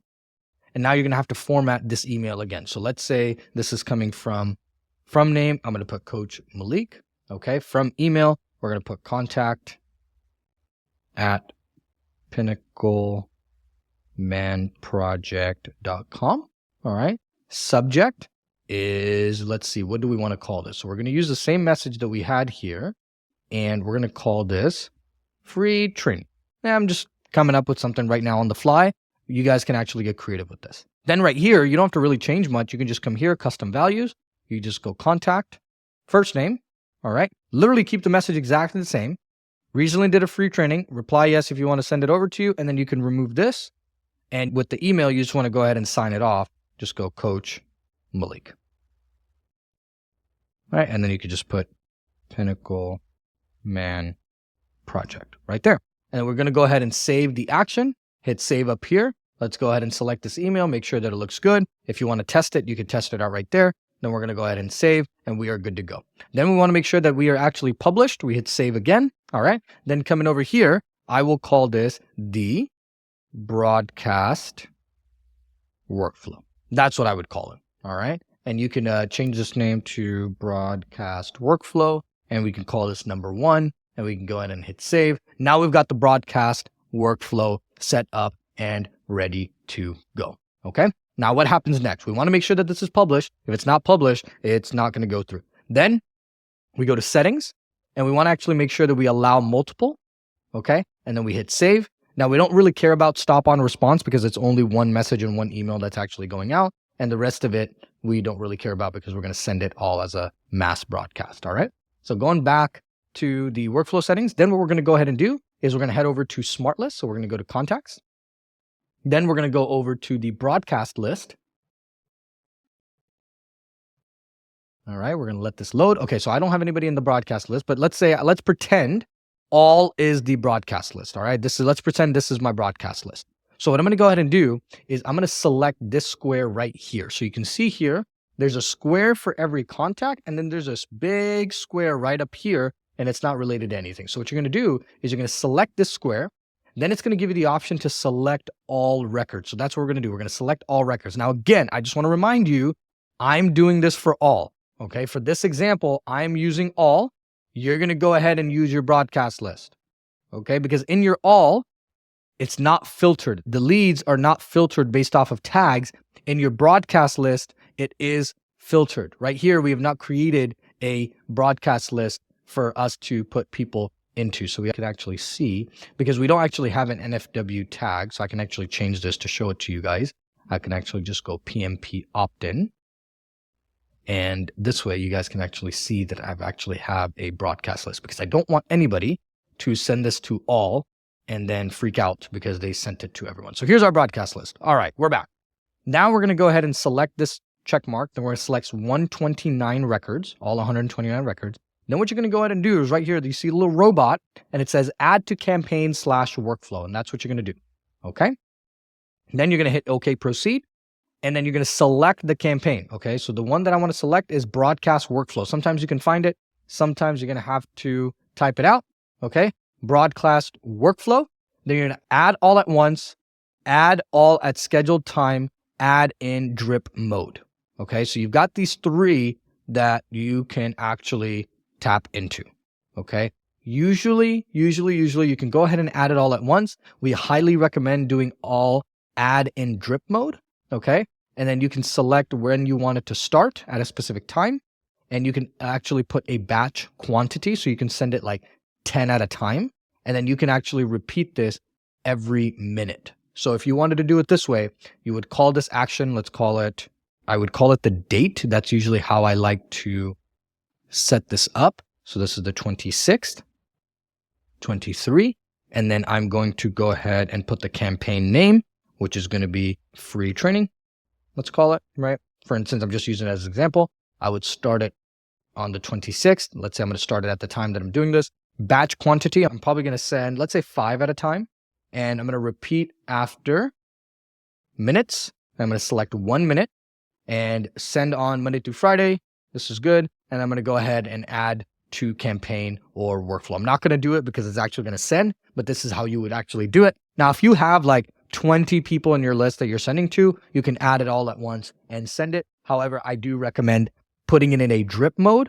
So that way, every 5, it waits 1 minute, or you can even put 10 minutes and it sends it to every 5 after 10 minutes. All right. Then you want to go ahead and add to campaign or workflow. So that is how you actually send a broadcast using a workflow. Now, the other way to do this, okay? The other way to do this is sending a single text broadcast. And I'll show you how to do that as well. So what you're going to do is you just go to your broadcast list, and let's let this load for a second. Then you're going to go ahead and select all of the contacts. All right, let's make sure we do that. Wheel of Fortune loading time. Well, we can see here. We can go ahead and reload this. Let's make sure that it is actually good to go. All right, we got the broadcast list. It's loading and we are good. Sometimes you just need to reload a little bit.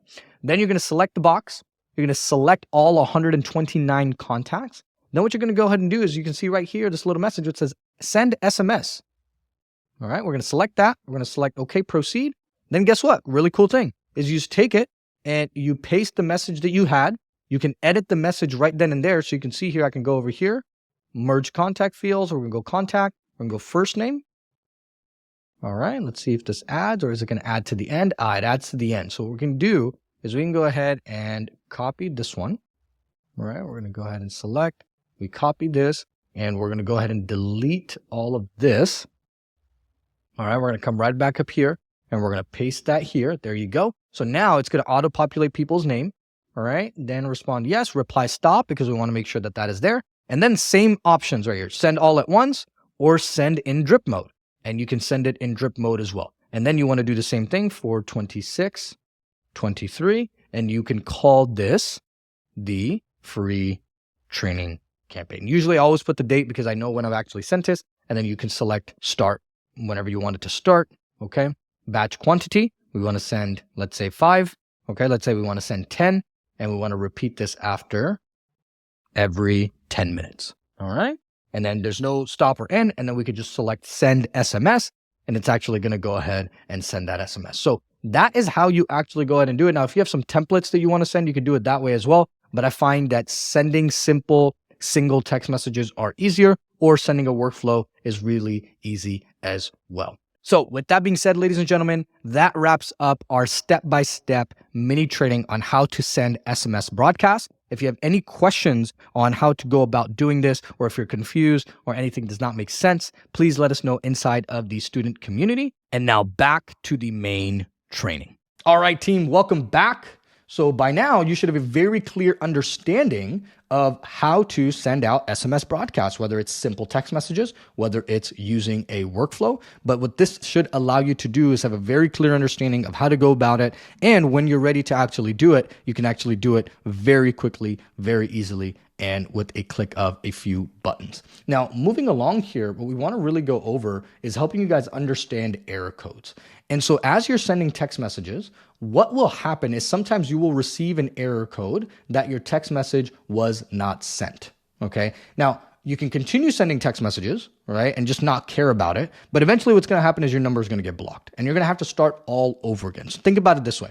If a friend of yours has communicated with you with a specific number, and you know that number, and obviously now we save our numbers in our contacts, but then all of a sudden a new number texts you, you're kind of like, whoa, who's this? Right? So you have a specific number, kind of like your email, and every time you switch, you lose rapport because you've switched numbers, right? People don't know who you are. This is what we call brand equity, right? And people have associated you with a certain number, and now they associate you with a different number. It's not that big of a deal, but when it happens, it actually makes you lose rapport over time. And this can also happen inside of marketing, and we call it losing marketplace equity. Now, as you're sending SMS messages, right, some will get a few error messages, and that's totally normal.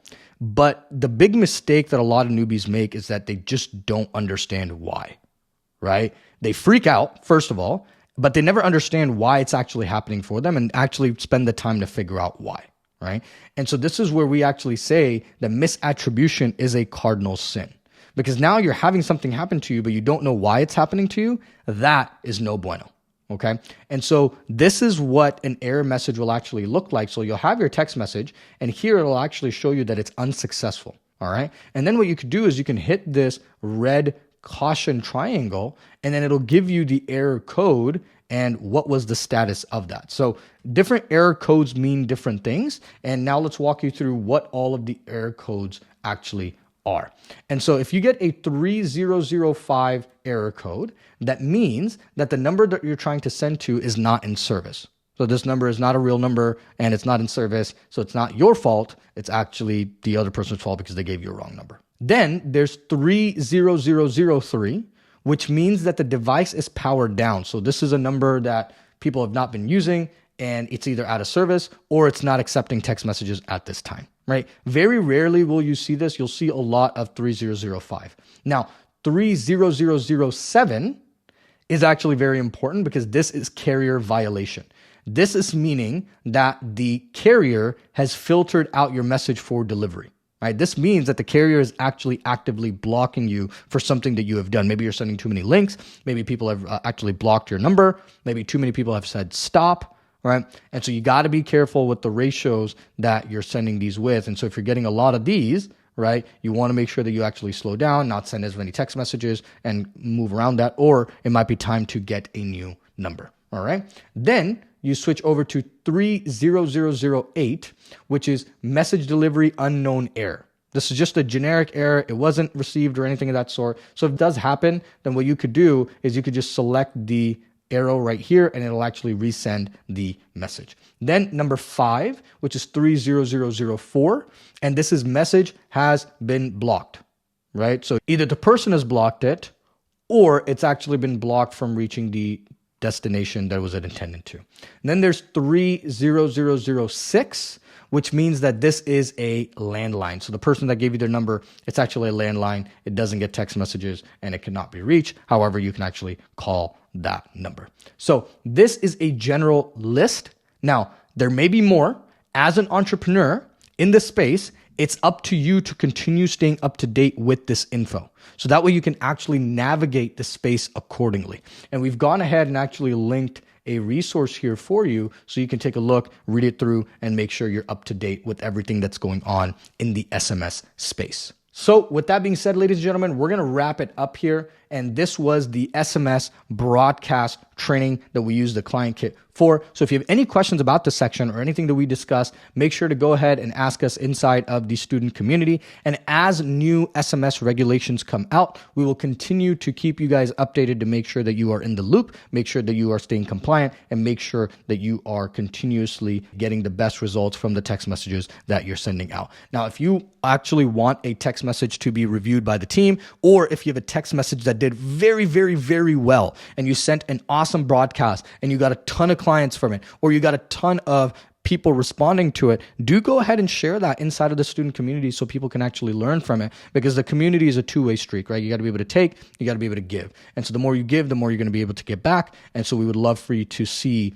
your learnings that you're going to be sharing inside of the community. So with that being said, we're going to wrap it up here, team, and we'll catch you guys in the next training section.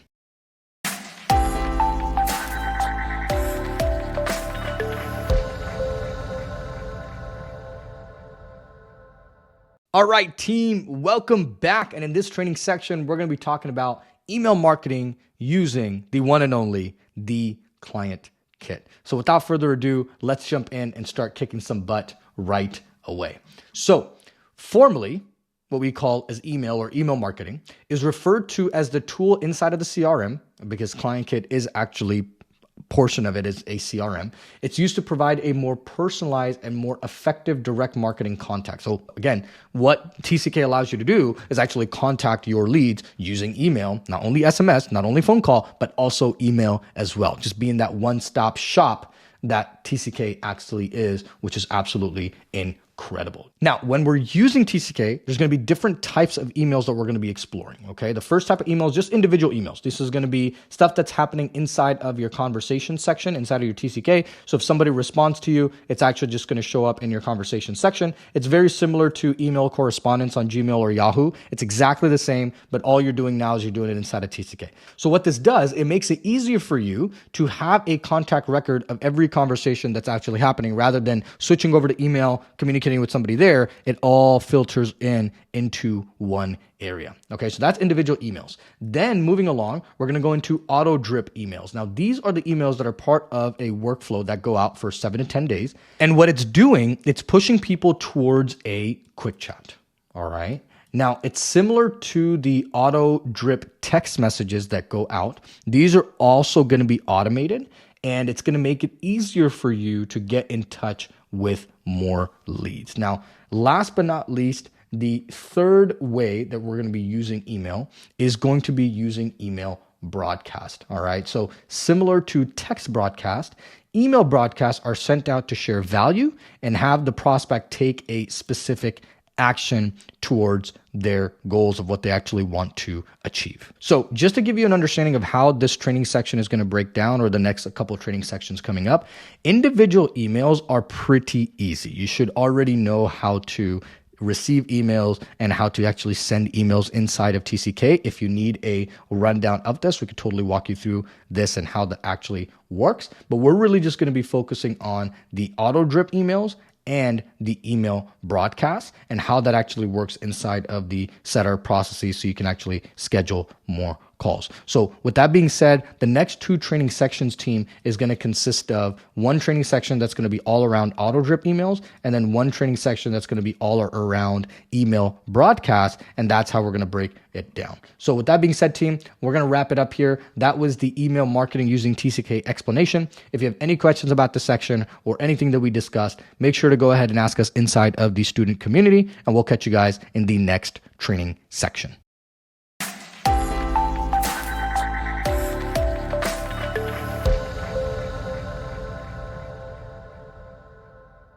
All right, team, welcome back. And in this training section, we're going to be talking about auto drip emails inside of the client kit. So auto drip emails are the emails that are actually going to go out when somebody opts into your marketing efforts, right? So whether it may be a free guide ad, it might be a whatever free asset you're putting out there into the marketplace, people opt in and they're going to start receiving some sort of email. So for example, somebody gives you their info, which is their name, email, and phone number. Not only are they going to start getting the auto drip text messages, but you're also going to have the auto drip email. Because let's say this individual actually appreciates email more than text messages. Well, we have a way to actually contact them because again, our goal within the first 3 days is to have 6 to 9 points of contact with the individual, and the email actually also does that as well. So what we're doing is we got phone calls going, we got text message going, and we got email. So it's very difficult for us not to actually get a hold of the individual somehow, some way. Now, the auto drip emails are just like auto drip text and they're set up in workflows. Now, can you set up text messages and email together? You absolutely can. What we have found, it's easier to have text messages and emails separately as different workflows. Why? Because it makes it easier for you to edit. So then you can come in and edit your text messages here and edit your emails here. We've just found that that is much easier. Now, to make sure that we can over deliver, we're going to go ahead and actually provide you with the template of the 7-day auto drip emails sequence template right here that you can access. And we're going to help you set this up inside of the mini training that's coming just ahead. Now, there's always one singular focus when it comes to auto drip text and email.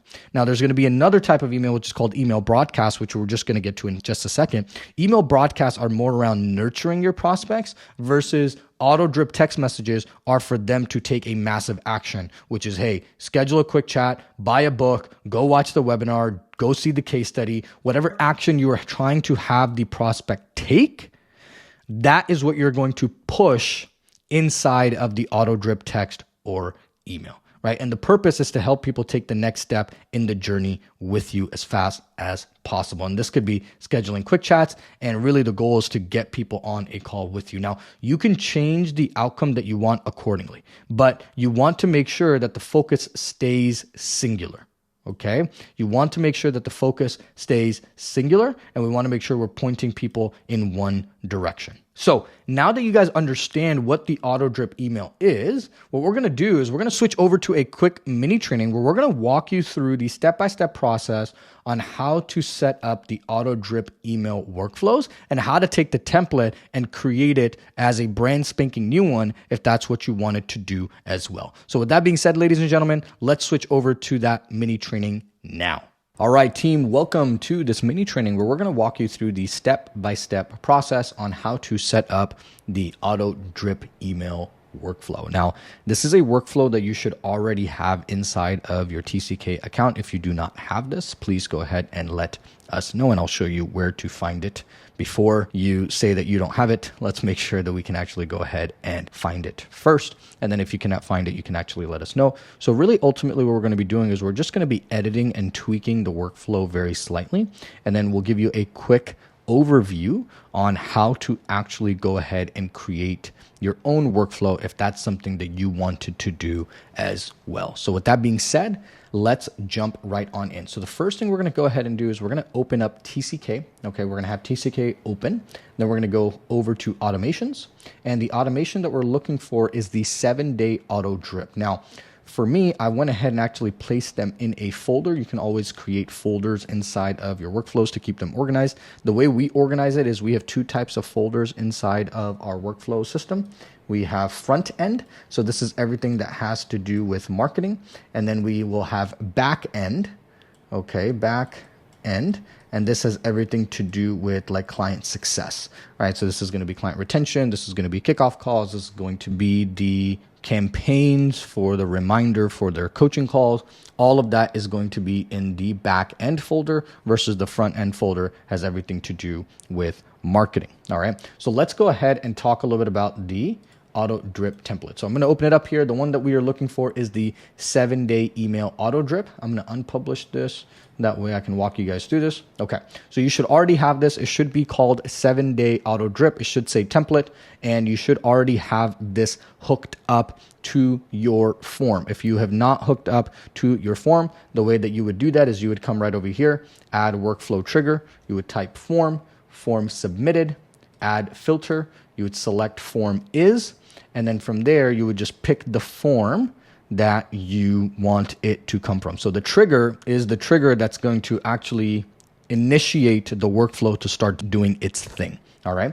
And so we're going to go ahead and select whatever form it is that you're going to select, and then you're going to hit save trigger. Obviously, I already have one up here, so I'm not going to go ahead and do that. So the first thing we want to do is once you've opened up TCK, we're actually going to get the free asset link. All right. That's step 2 in our process, is to get the free asset link. So first thing you want to go ahead and do is you want to go ahead and download your free asset from Canva. If you have not done so already, it should already be saved on your computer. You want to make sure that you also save that as a PDF, and making sure that you know exactly how to be able to set that up. So download that as a PDF. You should already have that during the free asset training, and you should already have that on your computer. So moving along here, what we're going to do is we're actually going to go ahead and upload the free asset to Google Drive. Okay. So the first thing you want to go ahead and do is you want to go into your lead nurture folder, right? And if you do not have one, you can actually go ahead and create one. So you can see here, I have the lead nurture example folder here. The reason I call it example is because obviously this is an example. We already have a lead nurture folder, but you would place the free asset in the lead nurture folder, and then you would create another folder called free asset. And the way we do this is you just right click, new folder, and then you can create any new folders that you want. The reason we number them is the ones that are most important, you want to call them 0, so it actually shows up at the top. And then the ones that are not as important, you can go 1, 2, or 3, and it'll actually show at the bottom. All right, once we've done that, we're going to go into the free asset folder. Then right here, where you can either drag and drop the file, or you can go new, file upload, and I'm going to find the online Fit Pro Guide, Grow Your Online Fit Biz Guide. That's the one that I'm using as an example. And ta-da, we are good to go. So that has been uploaded. And if we select here, we'll be able to open up the PDF, and everything's actually working really dandy. All right. Once we do that, the next thing we're going to do is actually going to select and set up the share settings. All right. So the way we're going to do that is we're going to select the 3 dots up here. We're going to select share. Once we select share, we're going to come right down here where it says restricted. We're going to go anyone with link. Okay. And then we're going to go ahead and copy this link. Okay. Copy this link. Now there's a few things that you could do. You can go ahead and save this inside of like a notes document if you wanted to. So you can pull up notes and save the link temporarily. We just need an area to save this link temporarily. So the easiest way, an area that I find to save the links, is I can just go ahead and create a new Google Doc. And I'm just going to go ahead and dump the link right there because I'm going to come back to this. All right. Then while I'm at this, right, we want to actually go ahead and grab our quick chat link as well. So since we're at this, let's go ahead and grab the quick chat link. The way we're going to do that is we're going to exit out of the workflow. We're going to go over to calendar. We're going to go over to calendar settings.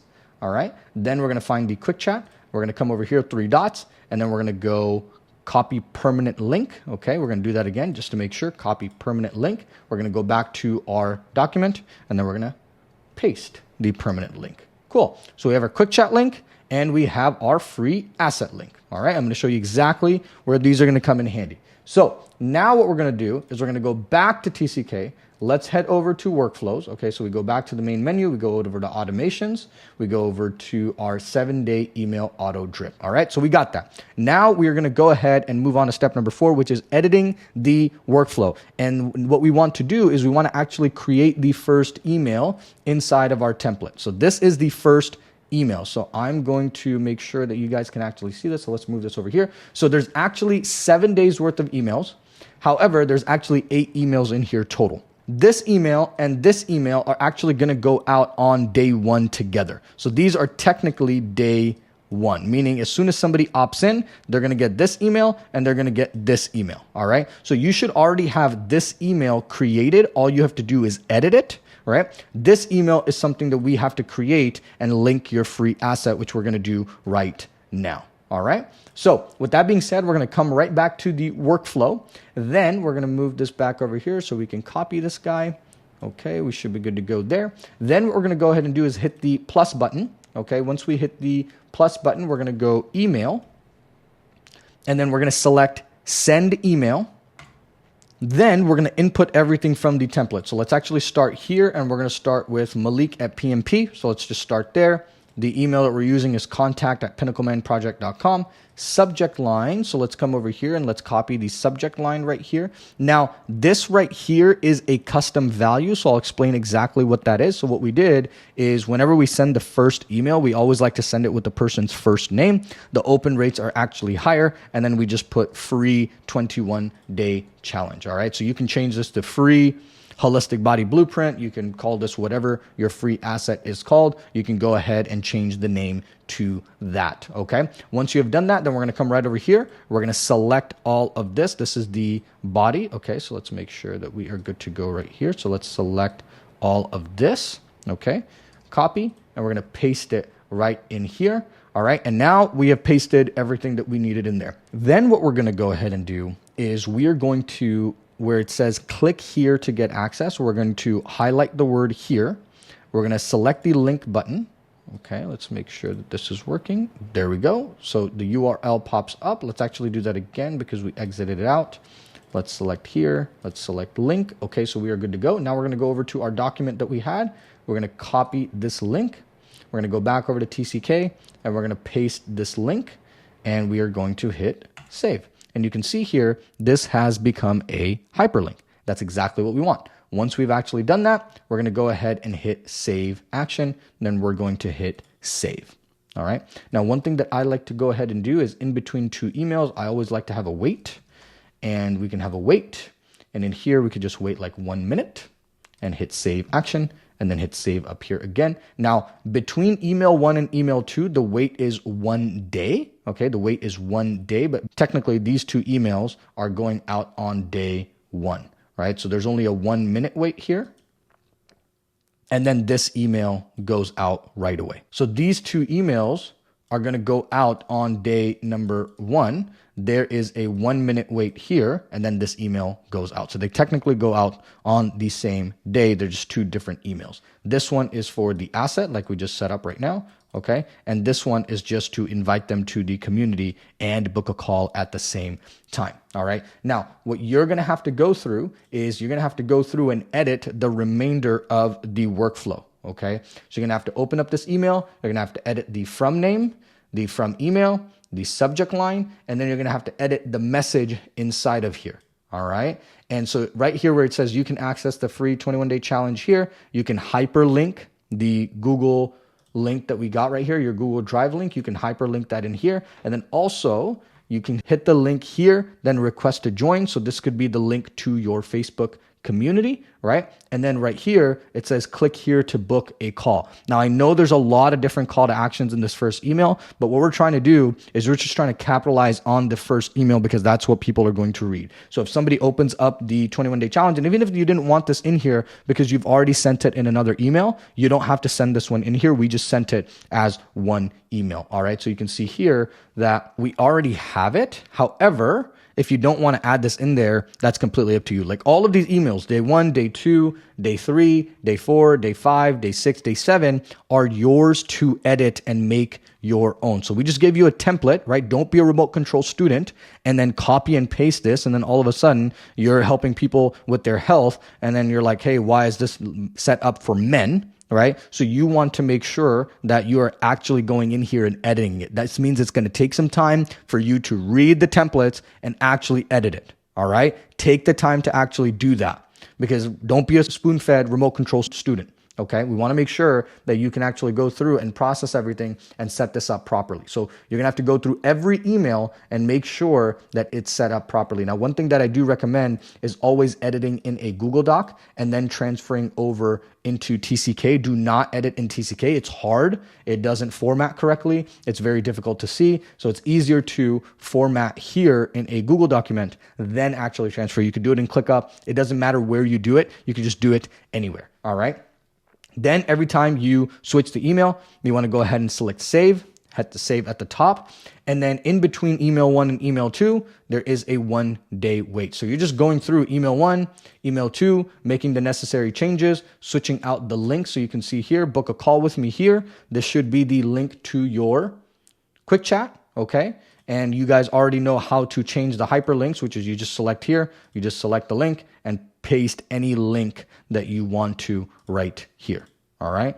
And then it's literally the same, and you want to just make sure wherever it says here, those are the links that are actually being changed. So this is going to take a project. It's probably going to be a 1-day project. You sit down and you actually go ahead and do it. All right. And then make sure you hit save, and then you hit save again. Then really quickly, you want to make sure that the settings are set up properly. So you're going to go to settings. You want to make sure that it is selected to any time. Okay. We select any time, and then we have the setting of allow multiple that is on. So when it's gray, it's off. When it's blue, it's on. Okay. So we want to stop on response off, auto mark as red off, right? We don't really care about event start date. We only care about allow multiple and anytime. And then we're going to hit save. And then you could go ahead and actually publish this, and you are good to go. Now, if you want to test this entire workflow out, you can come over here to action, and you can go ahead and test workflow. And then you can select yourself as a contact. Or if you want to test each individual email at its own thing, or if you want to go ahead and test each individual email by itself, then you can go ahead and actually do so right here and just add the email in there, and you should be good to go. So that is how you're going to edit the existing workflow. Now, if you wanted to create your own workflow, which I do not recommend, right? Because it is going to be a pain in the butt. But let's say if you do so, another great way that you can do it is you can hit these 3 buttons and then just duplicate the workflow and change everything. So you still have the format, right? All you have to do is just go in and change the messages. But if you're adamant about creating a brand new workflow, you're just going to come over here to create workflow, start from scratch. You're going to select the trigger. Okay, so the trigger would be form submitted, add filter. You go form is, and then you can just go ahead and select this one, free guide opt-in, PMP, whatever it may be. And then you go add filter. All right, so let's go ahead and select this. Then we hit save trigger. Then where it says plus, we just add email. And then you go ahead and do exactly the same thing. From email, subject line, from name, add the email template, and you go ahead and save. I can't save it, so let's actually just do some pseudo emailing here. And let's put test and hit save action. Okay, so that email is done. We save up here. Then I'm going to select a weight. Select the weight. 1, and then we want to change this to days. All right, and then we hit save action, save up here, and then you just keep going. Then you select another email, and then you go from the entire process. Now, I like to name the email, so where it says action name, you can call this email 1 or email 2. So we just go email 2. And it won't let me save, obviously, because let me do a pseudo one again. Test. Let's go test. And then hit save. And then if I wanted to change the name of this email here, I can do so right here. Hit save. And that's how you would actually go through and create your own workflow. You want to make sure that you actually change the name. So this is just test email auto drip. Okay. Hit save again. And then from there, the settings, we want to make sure it's anytime, allow multiple, hit save, and then you can test it. You can switch it from draft to publish. That way you are set up and good to go. So that is how you would actually submit and save and set up your own workflow. After that, you just hit save. Make sure that the setting is allow multiple at any time. So we want to make sure that we add any time here, any time. Allow multiple, switch from draft to publish, and then test out the workflow. So that is how you actually go ahead and create the asset access email inside of the auto drip. And then you go ahead and edit the remainder of the emails. And as a reminder, make sure to edit it here in this document or any other document. You could just go ahead and file, make a copy, make the necessary edits, make the changes, switch out the name, read the emails thoroughly when you make the changes.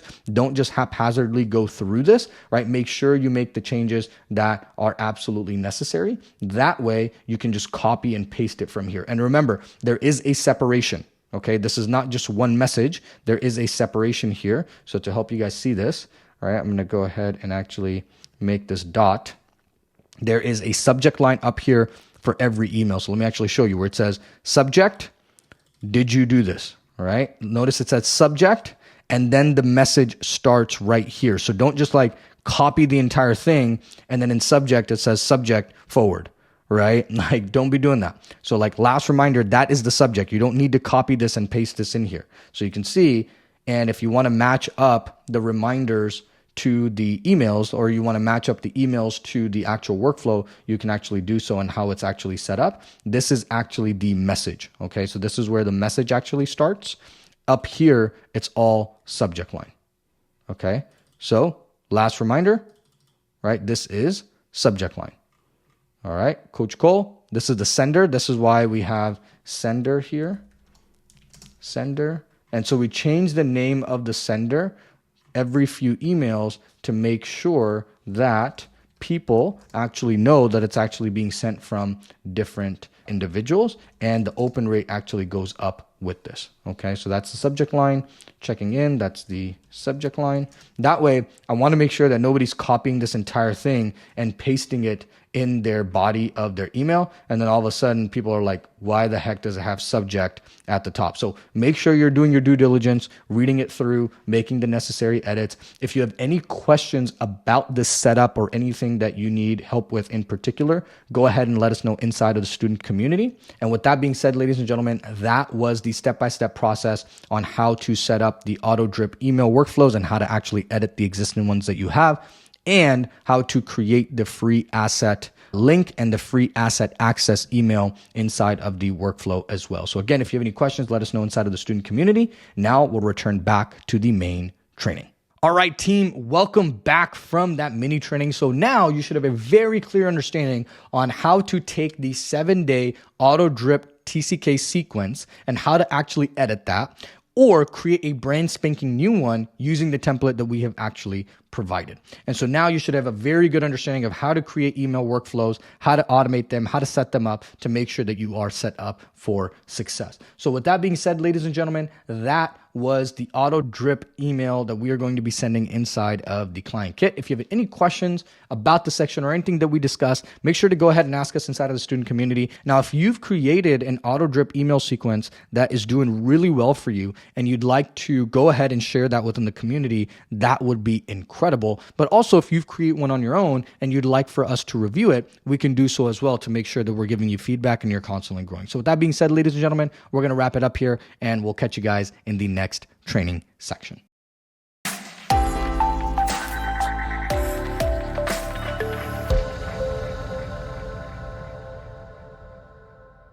All right, ladies and gentlemen, welcome back. And in this training section, we're going to be talking about email broadcasts inside of the client kit. So without further ado, I'm not going to keep the suspense real high for you guys. So we're just going to jump right on in. So the email broadcast, just so you know, is another tool in your tool belt to engage your list of leads. And what it allows you to do, it allows you to consistently provide value and make sales from them, right? Because that's the end of the goal. We want to make sure that we turn as many of our leads into paying clients. Because if we're not doing that, then it's going to be very hard for us to stay in business. Now, with the email broadcast, what you're doing is you're sending a mass email, very similar to a text broadcast, right? Now you're just going to send a mass email to all of your leads that have not turned into clients. And what you're going to do is give them something to take action on. And what most people do is most people just focus on selling the leads as they come, right? But what ends up happening is some people just aren't ready to buy, right? They need time. They need time to get to know you, and they need time to get to like, know, and trust you, right? And so what the email broadcast allows you to do, it allows you to engage with your leads in a different way. And where really it allows you to start getting the leads acclimated to your world and the way that you think. And it's really just part of marketing where you're creating polarity towards really calling the people who you want to work with and pushing people away that you don't want to work with. Now, there are different types of email broadcasts that you're going to be sending out. There's new content. There's the live trainings that you can send out if you're doing the community strategy. You can send out your YouTube videos that you make on a weekly basis if you're doing more of a content strategy, right? There is the hand raiser post. So if you do an indirect or a direct hand raiser, you want to give something away for free, you can actually do that via email, which is really incredible. And then there's value or client wins. So if you want to share something, you want to share a type up, you want to share a story, whatever it may be. And so think of the email broadcast, especially when it comes to the community strategy, or if you apply it next to the community strategy, it's the email broadcast becomes the content if you're running any other strategy that's out there, right? So you have these leads. So before, inside of the community strategy, you have your community, right? So you have your Facebook group, and inside of the Facebook group, you're creating content. Versus now, what you're doing is you have this list of leads, very similar to your group, right? So you have your Facebook group here. And then here you have your list of leads, right? And what you're doing is now you're just sharing content, and the way you're sharing content is in the form of email. Now, ideally, the best entrepreneurs actually email their list every single day. The best people that are in business out there are sending emails to their list every single day. But when you start out, that can actually be a challenge. So what we recommend is we recommend starting out maybe 3 times a week. Now, you're probably thinking, Coach Malik, that seems like a lot, right? What will I actually talk about? And so here's an example if you're running the community strategy. So if you got the community strategy going and you're doing live trainings on, let's say, Tuesday, here's an example structure that you can actually follow. So on Monday, inside of your community, you're going to be posting your anticipation email, right? So what you do is you just take that anticipation post. So inside of your community on Monday, you're actually going to be creating your anticipation post, right? Not an email. We can take that anticipation post and just turn it into an email, right? So let's say you're actually running the community strategy and you do live trainings every single Tuesday, okay? And this is the example structure of what it would actually look like. So on Monday, right? Because you're actually going to be creating the anticipation post inside of your community, you can take that anticipation post and turn it into an anticipation email and send it as a broadcast. All right. Then Tuesday comes along, and what you do is you schedule a reminder via email, and it goes out to your list to let them know that, hey, you can go ahead and attend. Then on Wednesday, after you've done the live training, then you can go ahead and send the replay of the live training via email. And we'll show you an example of what that looks like. And then maybe on Thursday, if you wanted to give a value, a hand raise, a post, a client win, you can absolutely do that as well. So notice how these are automatically 3 emails, and then you sprinkle another one in, and now you got 4, right? So that's an example if you're running the community strategy. All right. Now, moving along here, let's show you guys some examples of what that is actually going to look like. All right. So you can see here, example 1, which is an anticipation email. And let's break this down for you guys. So it's going to start with very simple. You're going to have a subject line, and it's going to say, hi. And you can see here, we've got this code that we've set up, which is the code to auto-populate the name. And we'll show you how that works inside of the mini training. And do you feel, right? We're taking the exact same anticipation post, right? And we're just dropping in here. Now, the only difference is it's going to say tap here to let us know if you want the replay. And the reason we're doing this is there's going to be a hyperlink that sends them back into the Facebook group, right? It's actually just going to be a link to the post that's actually going to be linked inside of here. All right. And so you can hyperlink that. And so the email redirects people back into the community. Or if you're doing a YouTube live, then you can actually go ahead and link that right here and make sure that people actually attend or watch the replay. And so all we've done is we've just taken the anticipation post and we've actually turned it into an email, just letting people know that this is going out. Okay. So that is what the broadcast is going to look like for an anticipation post. And you can see right here, here's an example of what it looks like when it goes out, right? This is just a template, and inside of the template, it'll auto-populate the person's name, and then it'll actually just have all the location, address, and making sure that everything is set up properly. So that way the email is actually compliant, because having a footer inside of your email is necessary. So now going to example number 2, here's a live training reminder, right? So you're probably going to send this the morning of, right? Or this is what you're going to send 15 minutes before you start going live. So the cool thing is you can actually schedule broadcast messages, and we'll show you what that actually looks like. And so the subject line is very simple, right? Your training class is starting now. And then you just go very much deep into it. Hey, we're sharing this, right, on how to do X, Y, and Z. Tap here to tune in now, right? And this is a link to your Facebook group, right? Or your YouTube page or whatever it may be. See you there. So this is an example of a live training reminder. Now, it doesn't have to be this. It could just be, hey, I've made a training the other day on this. Go ahead and check this out, right? Or you can link anything. I'm just giving you an example of what a email would actually look like. And we'll have an entire section dedicated for email marketing for you guys to understand what email marketing actually is. All right. Then going into example number 3, this is the replay, right? So the next day, I can take that same original message and I could create a subject line, have a body for it. Hey, did you miss the training yesterday? All right. And in the training, I broke down X, Y, and Z. And then I just link the Facebook group live that I did, or the link to it. That way people can go ahead and actually watch that as well. So what we're doing is now we're sharing content, we're sharing value, so people actually get acclimated to our message and they get to see what we have to offer. Now, are these the only 3 emails that you can send? No, these are just examples of emails. You can actually email every single day.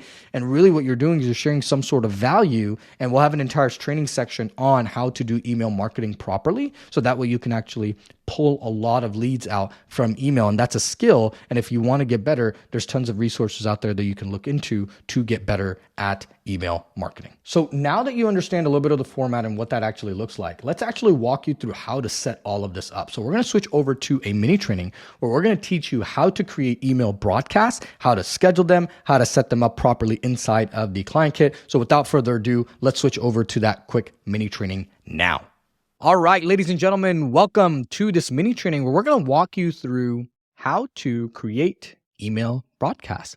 And this, I guarantee you, is going to be a very useful mini training for you. And you're going to be using this again and again and again. And it's going to allow you to actually get a ton of clients from within your setter processes. All right. So let's actually jump right on into this. So the first thing we're going to do is we're going to open up TCK, right? Wonderful, amazing TCK. And then next thing we're going to do is we're going to head over to marketing. All right. Then inside of marketing, that you're going to see up here, it has a plethora of options for us to work with. All right. And the options that we are going to be working with is email for this mini training today. So the first thing we're going to do is we're going to go ahead and select the drop down where it says email.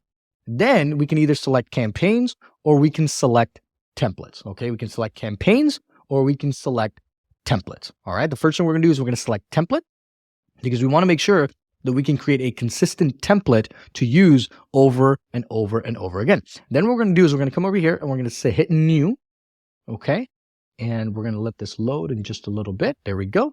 And so what you can see here is it can say create from existing campaign, email marketing templates, right? So they actually have a ton of templates for you here, or you can create a blank template. So I'm just going to show you how to create a blank template, but you guys can actually look around here and look for tons of templates that exist. I like to keep the emails very simple, right? And you can see system templates, what all of that actually looks like. So we like to keep the emails very, very, very simple. That way it's not overwhelming. It's not too much for the person to handle. We like to just keep it very black and white, more written format. That way it's actually legible as if a friend is writing to you, so it doesn't look like a promotional email. So you're going to come over here, you're going to hit new, you're going to hit blank email. Then it's going to give you 2 options, design code editor or code editor. We want to go ahead and go to design editor. Then we're going to let this load. And there's a few pieces that we're going to edit here. So the first thing I like to do is I like to just delete everything and it gives me a blank canvas. All right. And so the way we're going to do this is we're going to go ahead and add a text. We're just going to drag and drop here. We're done with that. Then it's going to give you this option to start editing this. We don't really worry about it right now. We're going to worry about this when we actually write the regular email. Then once you've actually done the text, I'm going to go ahead and add the image right at the bottom. Now, sometimes we will go ahead and send the email. So if we're sending a YouTube video, we'll go ahead and actually attach the thumbnail. Or if we're actually doing the Facebook group lives or live trainings inside of the community, we'll go ahead and drop the image of the anticipation post in here as well. So once you add the image, you hit select done. Then after that, there's going to be this section right here that says footer. You want to go ahead and actually drop that in there. This is very important. And then I usually like to select all of this and I like to center this. So let's actually go back. And if we just select this, we can go ahead and center this, because centering it, it just allows it to make it really easy. And then you can drop the font on here to 11. Okay. So if it does not allow you to do that, you can just select that. Then you could just go ahead and drop it to 10. And I believe that's going to make it really easy for you right here. So let's do that. Bam. And so now we have that set up. Okay. Then what we're going to do is we're going to go ahead and hit save template. But before we hit save template, we want to go ahead and call this template. We're going to call this one email broadcast template. Okay. I believe that is too large for this. Let's call it, you can even just call it email template. Call it broadcast. Okay, that's a little too big for this, so it does not like this. All right, so let's just keep it really simple. One email template. All right. Oh, wow. This does not like for us to actually give it a name. So let's just call it email template. For the sake of it, you guys can give it a name, whatever name that you actually like. Oh, wow. This is glitching out. So let's do one email broadcast. Keep it simple. All right. Let's actually broadcast. All right. Then we're going to save template. And the template has been saved successfully. So I like to hit this twice to make sure we are good to go. And then we're going to go ahead and go back. Now we have the email broadcast template right here. So now what we're going to go ahead and do is let's actually go ahead and create a campaign. Now we have the template, and I'll show you exactly the reason why we created a template first. Now let's go ahead and create a campaign. So we're going to come here where it says new. We are going to create from existing campaign, right? So we can pick a template. We're still in the template section. So we actually have to go back. We have to actually go to campaign. So make sure that we actually go to campaigns. Then we're going to go to create campaign. Then we're going to select the template that we're going to use. So you see we have 3 templates right here. This is the one that we actually made. So we're going to go ahead and select that checkbox. All right. And now we have our template that we can actually mess around with. Okay. And so let's say I'm going to come right up here. I'm going to use this email as an example. I'm going to use email number 2. Okay. So the first thing that I want to do, I really don't want an image on here. So I'm going to go ahead and delete this. Now the template has it. We could use it later, which is really cool. Now I don't want a heading on here at all. So then you have to select this. It's weird. You can't edit it here. You have to edit it here. So I'm going to select the heading. I don't want a heading to this at all. All right. I'm just going to bring this up here. Then I'm going to copy the body. All right. I'm going to come here. I'm going to copy this and I'm going to place it right here.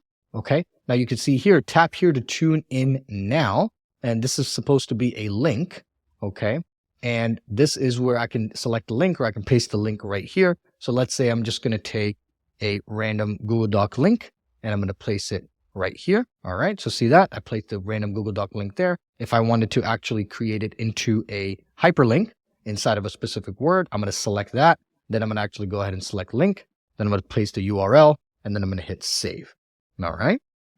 So now the email is done. The email is written up. So you can see here how it's actually formatted. So if you wanted to close out the formatting here, and if you're like, hey, this is too much space, I don't like this, you can close the space right here.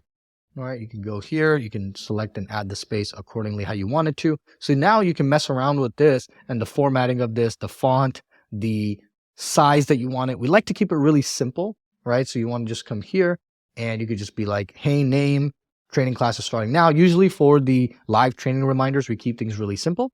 Then what we're going to go ahead and do is you want to actually give it a name, okay? And so this is going to be, I usually always like to date the campaign, so 4/26, and we're gonna go live training reminder, okay? Then we're gonna go ahead and select send or schedule, okay? Once we do that, it's gonna take us to this little window right here, and in this window, what we're gonna go ahead and do is we're gonna go the from email, and then we're gonna go ahead and select the subject line as well. So the from email, let's say we're going from contact@pinnaclemanproject.com. Then from name, right? This is going to be Coach Malik. Okay. Email subject line. I'm going to go ahead and take this and go ahead and copy this and paste it over here. And that's going to be the subject line. Now you can add a preview text. This training is awesome. You should watch this. Right? And so you could do that. Then after that is recipient 2. So who is this actually being sent to? And so the way that you would actually do this is you would actually go ahead and recipient 2, you're going to go choose, send a smart list. That's what you're going to select. Okay. Recipient 2, send a smart list. Then you're going to select the broadcast list right here. See that broadcast list? Bam. And then I can go ahead and it'll let me know how many contacts I have. Then I can go ahead and send it. If I wanted to schedule it, then I could schedule it in advance. No, only send to contacts currently in the smart list. Or it said, should I include added to the smart list now and send date? So if new people are added into this, you could go ahead and add them in there. Now, if you wanted to actually use Content AI to come up with a subject line, you can actually do that as well. But yes, we want to include them. We want to include everybody that's in here. And then you can select when you want to schedule that. So if I want to schedule this on Friday at a certain time, because this is actually going to be sent 15 minutes before my live. So let's say if I do my live trainings at 5 p.m., I'm going to send it at 4:45 p.m. All right. Then I can go ahead and hit schedule and I should be good to go. If I wanted to send it right then and now, I can actually go ahead and do it now as well.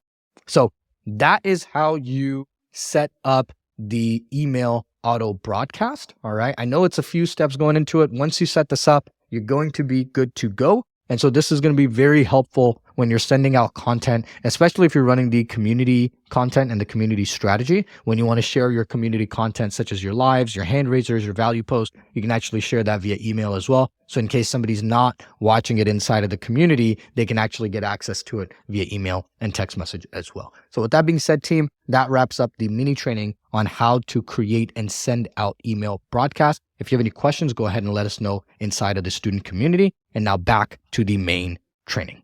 All right, team, welcome back. And by now, you should have a very clear understanding on how to create email broadcasts, how to schedule them, how to set them up so you can actually start engaging with your list of leads so you can make sure that you can actually nurture them, communicate with them, and actually set them up for success. So with that being said, ladies and gentlemen, that was the email broadcast training inside of the client kit, or using the client kit to send email broadcasts. If you have any questions about the section or anything that we discussed, make sure to go ahead and ask us inside of the student community, and we'll catch you guys in the next training section.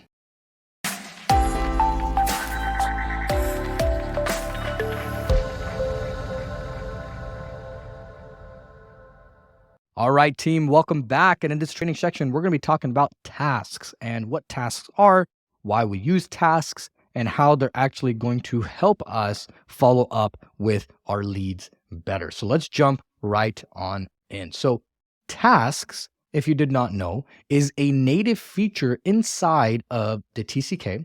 And what it's used to set reminders for specific contacts and for specific tasks. So you can take a contact and create a specific task for that individual. And we primarily use tasks when we want to actually follow up with somebody, or we want to create a specific task that we need to do. Now, on the setter side of things, this could actually be if you want to follow up with them after a text convo, or to schedule a quick chat, or to follow up with them after you've had a quick chat or a sales call. Now, tasks are not limited to setters only. You can actually use tasks for client success as well. And you can set a task for somebody to make sure that they sent you a picture, make sure that you check in with them, make sure that you hold them accountable on a certain thing that you said you will hold them accountable to. So what it does, it allows you to really maneuver and make sure that you're holding people accountable the right way, whether it's from a setter's perspective or from a closer's perspective, or even from a client success perspective. You can have your list of tasks and you could give yourself things that you need to do, whether it's send somebody a certain piece of content. So it really comes in handy to make sure that you're staying organized and you're engaging your leads. So you can find it right here, like I said, inside of contacts, you find tasks. So you can see here, I have an SS follow-up, right? This SS follow-up means it's a strategy session follow-up. So I had a strategy session with somebody, we had to follow up with them, right? And you could see this is the contact, and who is the assignee, and what is the due date around that. So it keeps it very, very, very simple. And this allows you to follow up with your prospects very easily. Now, with that being said, let's actually go ahead and show you how to create tasks inside of the client kit so you can actually start utilizing them to start nurturing your leads and getting the best outcome, which is turning as many of your leads into high-paying clients. So with that being said, ladies and gentlemen, let's switch over to the mini training now. All right, ladies and gentlemen, welcome to this mini training where we're going to walk you through how to create tasks inside of the client kit. So let's dive right on in. So the first thing we're going to do is we're going to make sure that we have the client kit opened up, right? Then we're going to go over to conversations, and we're going to use that as an example. And so I'm going to come over here and I'm going to use my buddy Warren Buffett as an example. All right. So I'm going to go ahead and you could go ahead and do it from conversations. You can go ahead and do it from contacts. So if you wanted to create a specific contact for somebody, let's say I just wanted to find Warren Buffett in here. All right, let's see if I'm able to find him. I cannot find Warren Buffett for some reason. All right, let's make sure that, here we go, I found him. So you can use the search feature inside of contacts, or you could do it via conversations. Then I'm going to open up and go over to Warren Buffett's contact record. All right, I have to go into contact record to be able to do this. I can't do this from anywhere else. Then what I'm going to go ahead and do is I'm going to go ahead and select the task. Okay, we'll go into the task tab. Then it's going to give me this option of add new. Okay, add new. I'm going to go ahead and add new. And the task title I'm going to give this is follow up in 14 days. Okay, usually I like to keep a title of simple, very simple like that, because I know, okay, in 14 days, I'm going to do a significant type follow-up. You can add a description here, was ready, but needs to think about it and talk to his wife. Okay, awesome. Then assign to, you can assign it to a specific person. I'm going to go ahead and assign it to myself. Then I'm going to check in from 14 days from now. So if today is Wednesday, I'm going to go ahead and just go 2 weeks out from now, which is going to be, all right, so Wednesday to Wednesday to Wednesday. It's 14 days. All right. Then we're going to select check mark right here. Then I'm going to select save. And voila, I have now a task set up specifically for Warren Buffett. Now, how do you actually go ahead and look at your tasks every single day after you've actually created them, right? So as you're going through this process, you're getting on the calls, you're creating tasks. Now you want to actually go ahead and be able to see them. So what you're going to do is you go over to contacts, then you go up here to tasks, and you're going to be able to see all the tasks that are related or specific to you. Now, the way you do that is you can select a contact. If you wanted to select a contact, we like to go assignee. So I want to be able to see all the tasks that are designated for Muhammad. Then I want to see the status of them as pending, right? Because if they're completed, I don't want to see completed or done. I want to see the ones that are pending, right? So you can see here, follow up in 14 days, and it's going to give me the due date that I need to follow up with. Now, if it is due today, right? So you can follow up by due date. You could go by date added. You could go by due date ascending, right? So if you have many of them, so if I go ahead and come here and I hit apply, right? We'll be able to see if we go ahead and go Colwatt here as well. So on here, I have this. So this will allow us to just see people from due date ascending, right? So meaning that they have the oldest due date at the top and the newest due date at the bottom.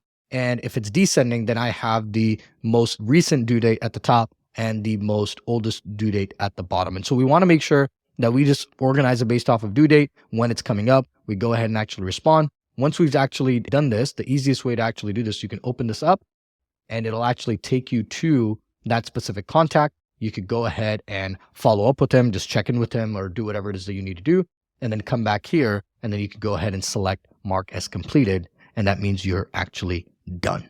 All right. So that is how you actually set up tasks and how you actually go ahead and see tasks. And tasks are going to be very beneficial for you, especially when you're getting on quick chats, especially when you're doing strategy sessions, because then you have a system in which you can follow up with your leads with. Otherwise, people are just falling through the cracks. You don't know where people are, and it allows you to just keep a finger on everybody that you've actually had a conversation with. So with that being said, ladies and gentlemen, that was the step-by-step mini training on how to create tasks inside of TCK. If you have any questions about this, please let us know inside of the student community. And with that, now we'll return back to the main training.